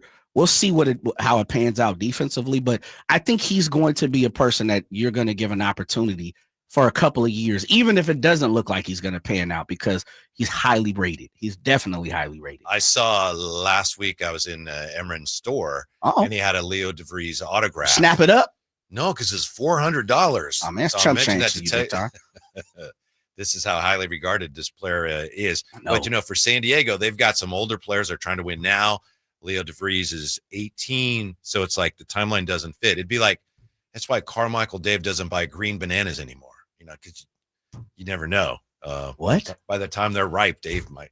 Is that something he said? No. Oh, okay. I didn't know if that was No. Heard him say that on the morning show or something. No, I don't think he said that. But we do know that he talked about Trey Lance. Dave said it was interesting that Trey Lance starting tonight for the Chargers against the Lions. He has something to prove tonight, doesn't he, Jay? Trey Lance has to prove not that he's the guy that the 49ers thought he was, but just that he can play pro football. Depends on who you ask, I guess. Oh, you're already convinced he can be an NFL quarterback? Well, no. I truly don't know what Trey Lance is Mhm. because I don't think he's been given a proper opportunity to do so. Mhm. Most people would say, well, you could see it in practice and he just doesn't have it. And I'll agree to it because I haven't been to that many practices of Trey Lance, maybe 2 or 3 to be exact when he was here with the 49ers. I don't really know what he is. Right. I truly don't know what Trey Lance That's fair. best ability is and what his worst ability is. But I do take heed of what, NFL insiders and coaches, and they say they get to see him every single day. I will say they're wrong a lot. Mm-hmm. I truly don't know what he really is. But I do think anytime you're playing, you have an opportunity to prove yourself, Whitey. No doubt about that. Yes. I just think it makes this Hall of Fame game, first quarter, a lot more interesting than it normally is. Okay. I'm rooting for Trey Lance. It's just me too. To think of a guy who was so highly regarded and now he's having a hard time keeping a job. The Chargers have said a lot of nice things about him, and he could be a good fit for their system. So it just makes it interesting. So he's got something to prove tonight. No doubt. Who are some quarterbacks in the league that you would say, Jay, this year have something to prove? There's a lot of different ways you could slice it. Sure. I think Caleb Williams. Caleb Williams with the Bears had a really fine, when you look at the numbers, his rookie season was very productive, but the Bears are another team's like, we're going to surprise people this year. You can't blame a team for thinking they're going to do that. But my main issue with him last year coming into the NFL was, holds the ball a lot. Got to get the ball out. And he led the league in time sacked. Some of that's the offensive line, but some of that, Jay, is you got to get the ball out. Very true. If he's going to be a quarterback on a good team that's going to win big games, he's got to learn to do that better. Yeah, I like it. For me, I'd say a few that come to my mind. Sam Darnold. Yeah, Seattle. Absolutely. I think he's got. We thought he did last year, and yet here we are again. Yeah, because he moved to another team, got a decent deal. Mm-hmm. A lot of people, kind of gave him a pass in his first couple of years with the Jets, as people go there to, die, so to say. But I think he has something to prove because the organization got rid of Geno Smith, and they're saying we're handing you the keys, and they really don't have anybody backing them up that, you can really depend on. So I think Sam Darnold's one of those guys. An interesting one for me is Bryce Young. He started to come on late last year. I think people counted him out. Then they started to see, okay, well, wait a minute. He's got a little better talent around him, a little different coach now, bringing something to the table. He started to settle in, play a little bit better. It'll be interesting to see how he starts the season, let alone how he finishes it. I'm looking around here. I think someone that we were high on last year, the Colts. Oh, I know. Anthony Richardson. Yeah. Somebody with the Colts, and I don't know that it was Shane Steichen, might have been. Somebody said, I think we gave him the starting job too early. It's like, wow. You think? Yeah. I don't know what's going on up there. I'm not as high on them this year as I was last year. Mm-hmm. If he gets the nod there, I think him and Daniel Jones, right? Yeah. Battling for the job. Yeah, like Daniel Jones, who knows? But Anthony Richardson, he kind of remember he got drafted a little higher than most people thought. Yep. He came in for a quick minute. He showed flashes, got hurt. He's been injured quite a bit. I think he has talent. I think he has something. Just don't know what, what it is. Yeah. I talked about this earlier, and this relates to the quarterback conversation. Coaches on the hottest hot seat. I saw a list right now, and it's interesting because a lot of these guys, it may come down to the quarterback play. 5th hottest seat at Canales in Carolina, to your point. Schottenheimer in Dallas was 4th. 3rd, Shane Steichen in Indy. 2nd, they have Brian Daboll with the Giants. And number 1, Mike McDaniel. That brings me to Tua. Tua has a lot to prove this year. Does he not? Absolutely. How good is he? Is he a good quarterback or just kind of he's pretty good sometimes. There's superstar, Josh Allen, Pat Mahomes, maybe Jay Daniels. Then there's good enough to win a Super Bowl. I don't know where Matt Stafford, feels in that role for you, but I think he's pretty damn close to a superstar as a quarterback. He just doesn't have the off the field stuff, but he's great. He's great at what he does. He's won already. And then you have that good. It's like you're a bona fide starter in the league, but I don't know if we're ever going to be able to win with you. To me, Right. that's where Tua's at. Right. Like, he's a starter, no doubt about it. He's shown that he should start. But is he a Super Bowl contending quarterback? Yeah. I don't know. From the 5-3-0, fun fact of the 57 sacks, 51 occurred when Caleb Williams held the ball longer than 4 seconds. He held the ball the second longest than any other quarterback. Thank you, 5-3-0. Yeah. 916, J.J. McCarthy is a prove it. Yes. He's a rookie. He's had some struggles. 916. Wow, and what? In practice? Yeah. Man, he's a rookie. I know, he's had some struggles. And look it up in camp. Yeah, like but does he have to picks. does he have to go out and prove right now? Like, No. I'm ready to go? Okay. No, but there are indications that, it's no surprise that, there's going to be a learning curve. Well, there. I should say, Some let growing pains. me specify, because we got, analytic people. He's a rookie on the field, okay? Right. Yeah, I got you. I got you. Kyler Murray needs to do something. Yes. Arizona needs to get him gone. Ooh. And then from the 707, the seat of all knowledge and wisdom, Mm-hmm. you guys don't know any real Giants fans. You both sound bitter. Here we Whitey, did I not tell? Listen, let me tell you something. 707? Is that your girlfriend again, Ramsey? A pack of hyenas. I call them hyenas because hyenas believe they're the top of the food chain. I grew up with Come Giants on, fans. man. I have Giants But fans they're not. in my own family. Man, I'm telling you. Don't tell me I don't know any Giants fans. I'm telling you, man. Giants fans, they got 3 championships and they forgot about history.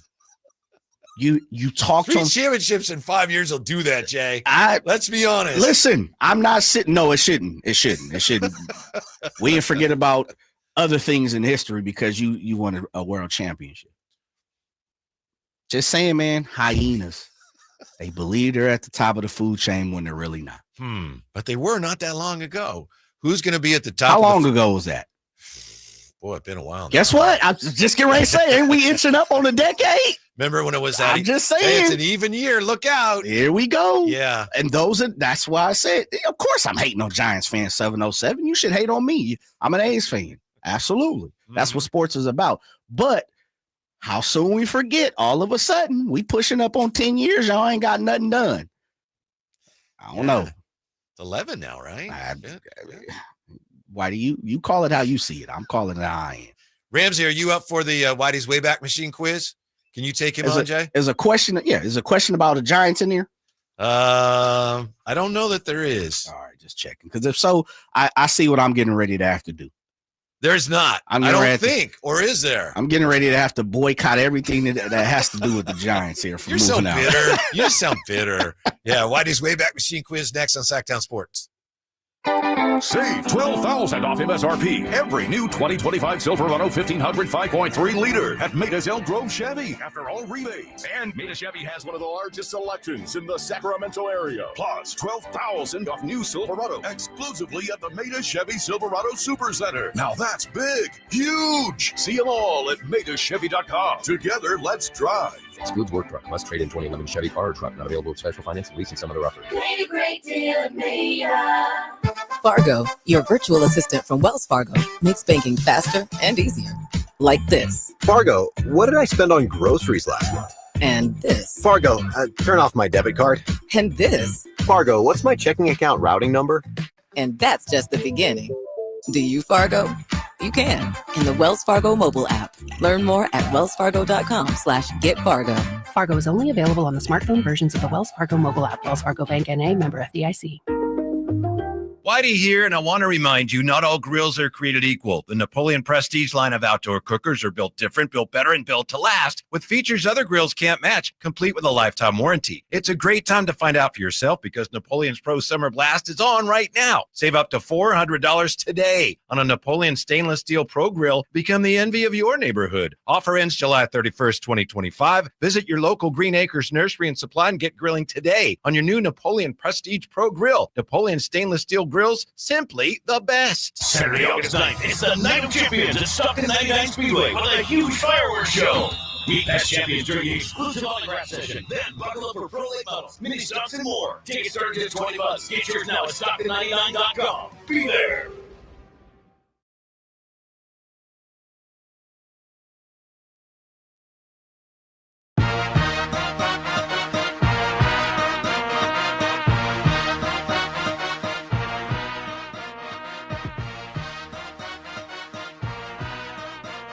Live and local, 6 a.m. to 6 p.m., Monday through Friday. Sacktown Sports. I don't know how things went sideways on us here. Talk about these fans are that and those fans are this. From the 916, Jay. I do. You're mistaken Giants fans for Warrior fans. They might be in the same boat. 5-3-0. I agree with this. Bruh, if the Kings won 1 championship, let alone 3 out of 5, we're all going to be arrogant. Check this out. Check this out. That's apples and oranges. Apples and oranges, Whitey. 5-3-0. Come on, man. Don't pin me in the corner like that. 5-3-0. It's time for Whitey's Wayback Machine quiz for July 31st. It's Jay against Ramsey, and I have to confess I'm not sure who would be our reigning champion. Oh, doesn't matter. Let Ramsey go. All right, Ramsey. So this is a kind of a unification bout. Okay. How are you, Ramsey? Hey, still not wrapping my head around that there's football on July 31st. Yeah, how about that? It's like people going to school. You know, people are back in school already. Come on, that's Seriously, not right. Man, I got a couple nieces and nephews out in Brentwood. They went to school, started this week, I believe. That gives me a legitimate case of the heebie-jeebies. Real talk. Yeah. Seriously. Yeah, exactly.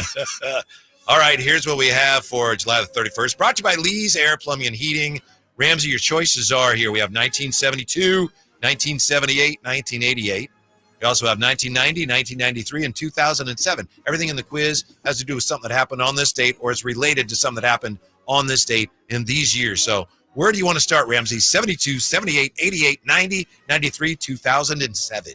Let's go 88, please. 1988. It's multiple choice for you. This date, 1988, who becomes the first major leaguer to hit 30 or more homers in each of his first 3 seasons? Was it Jose Canseco, Mark McGwire, or Darryl Strawberry? The first major leaguer with 3 consecutive seasons to start his career with 30 or more homers.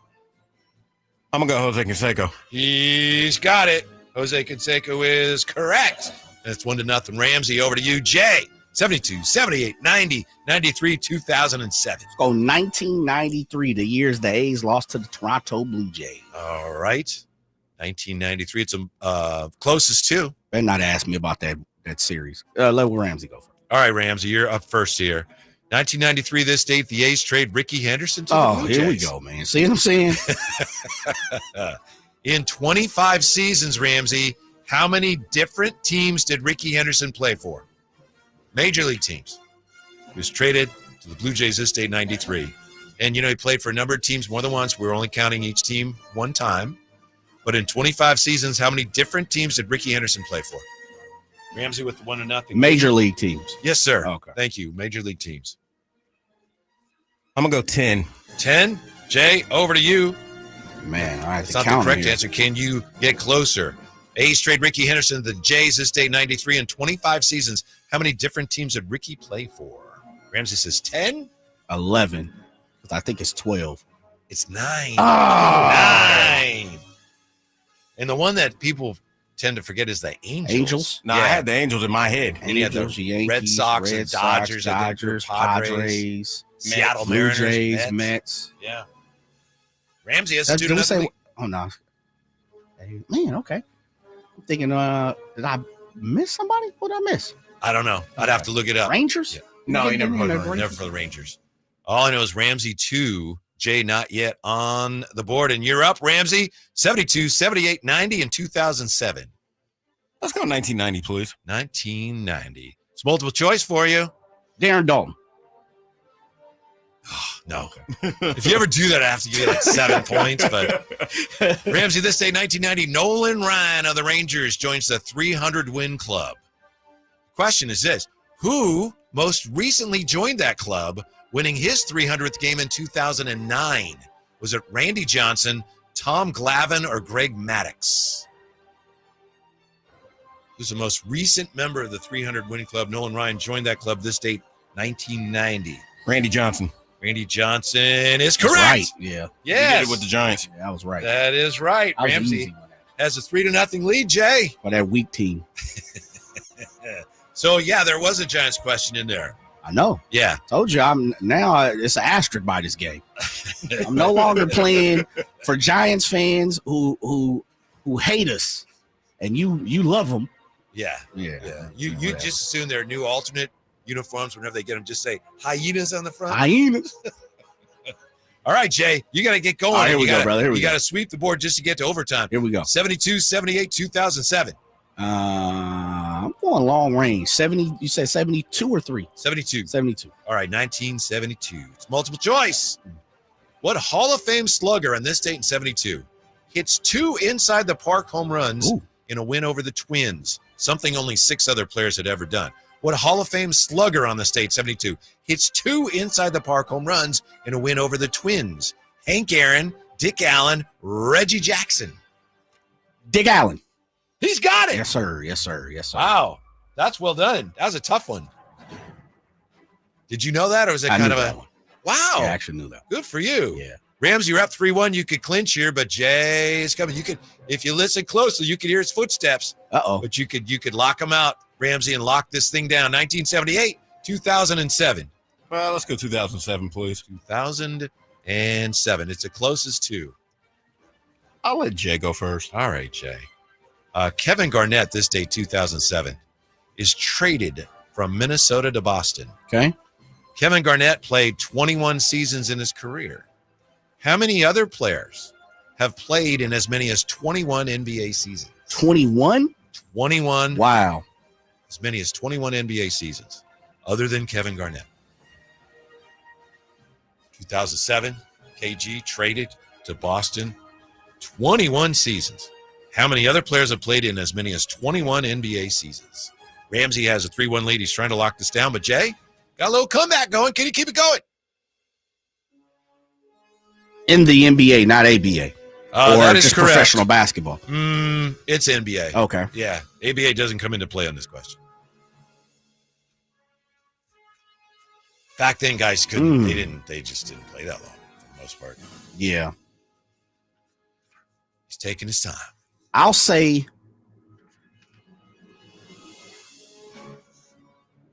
5.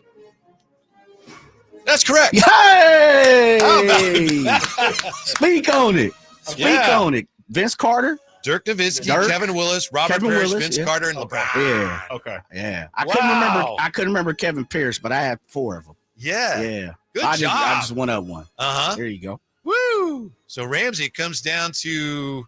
Well, actually, wait. Whose turn is it? It's on Ramsey. Yeah, it's on Ramsey. No, it's on that was on me. That's right. That's where I got confused. So, yeah, 1978 for you, Jay. You need this one to force overtime. 1970. 1978. Joe Morgan. It is a closest to. Okay. Let Ramsey go. All right, Ramsey. This date, 1978, Pete Rose extends his National League record hitting streak to how many games? I was close. It was the last game. Yeah, you were. It was the last game of the streak. So Pete Rose, this date, 78, extends his National League record hitting streak to how many games in the last game of that streak? 1978. Ramsey with a 3-2 lead. Can Jay pull off the miracle comeback? We'll see. Ramsey could lock it down right now. Wrap this thing up. Pete Rose, hitting streak, 1978, Ramsey. How many games? I want to say, in my head, I'm 41. Okay, you kind of couched. Is that your answer? Yeah, 41. Okay, I just want to make sure. Yeah, 41. 41. Pete Rose extends his National League record hitting streak to how many games in the last game of the streak? This date, 78. Jay, Ramsey says 41. Jay says? I think it was 42 or 46, so I'm going to go above. So I'm going to say 42. It was 44. So it was a little bit. We're all it was a even. little more up there. Okay. We're all even. We're going to overtime. Do we need to flip a coin? Sure. Okay. I don't have a coin. We don't. No one ever has a coin, right? Never. We never have a That's coin. okay. I have a method here. What's that? Yeah. Jay, you won. Okay. Yeah.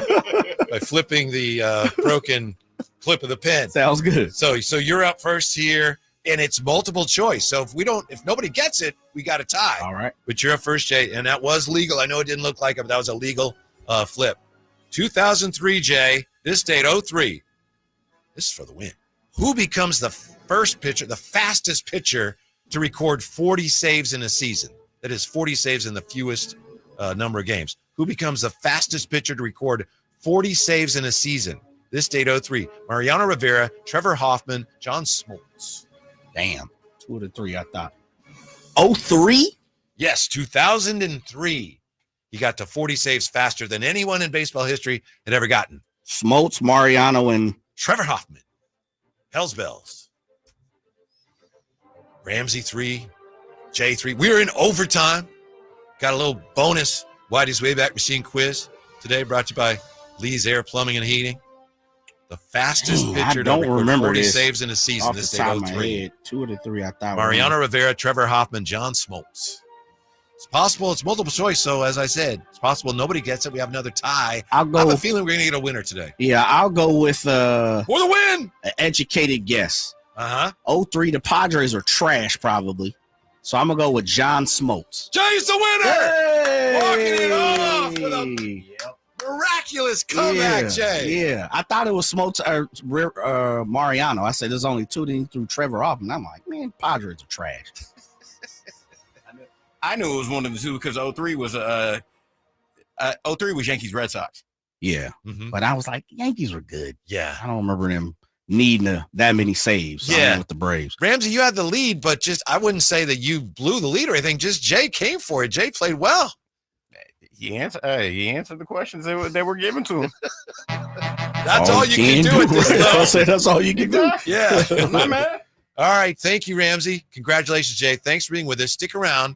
We're back with you tomorrow. Hopefully, Drape's with us. We've got the NFL Hall of Fame game. How's Trey Lance going to do? Chargers and Lions are next right here on Sacktown Sports.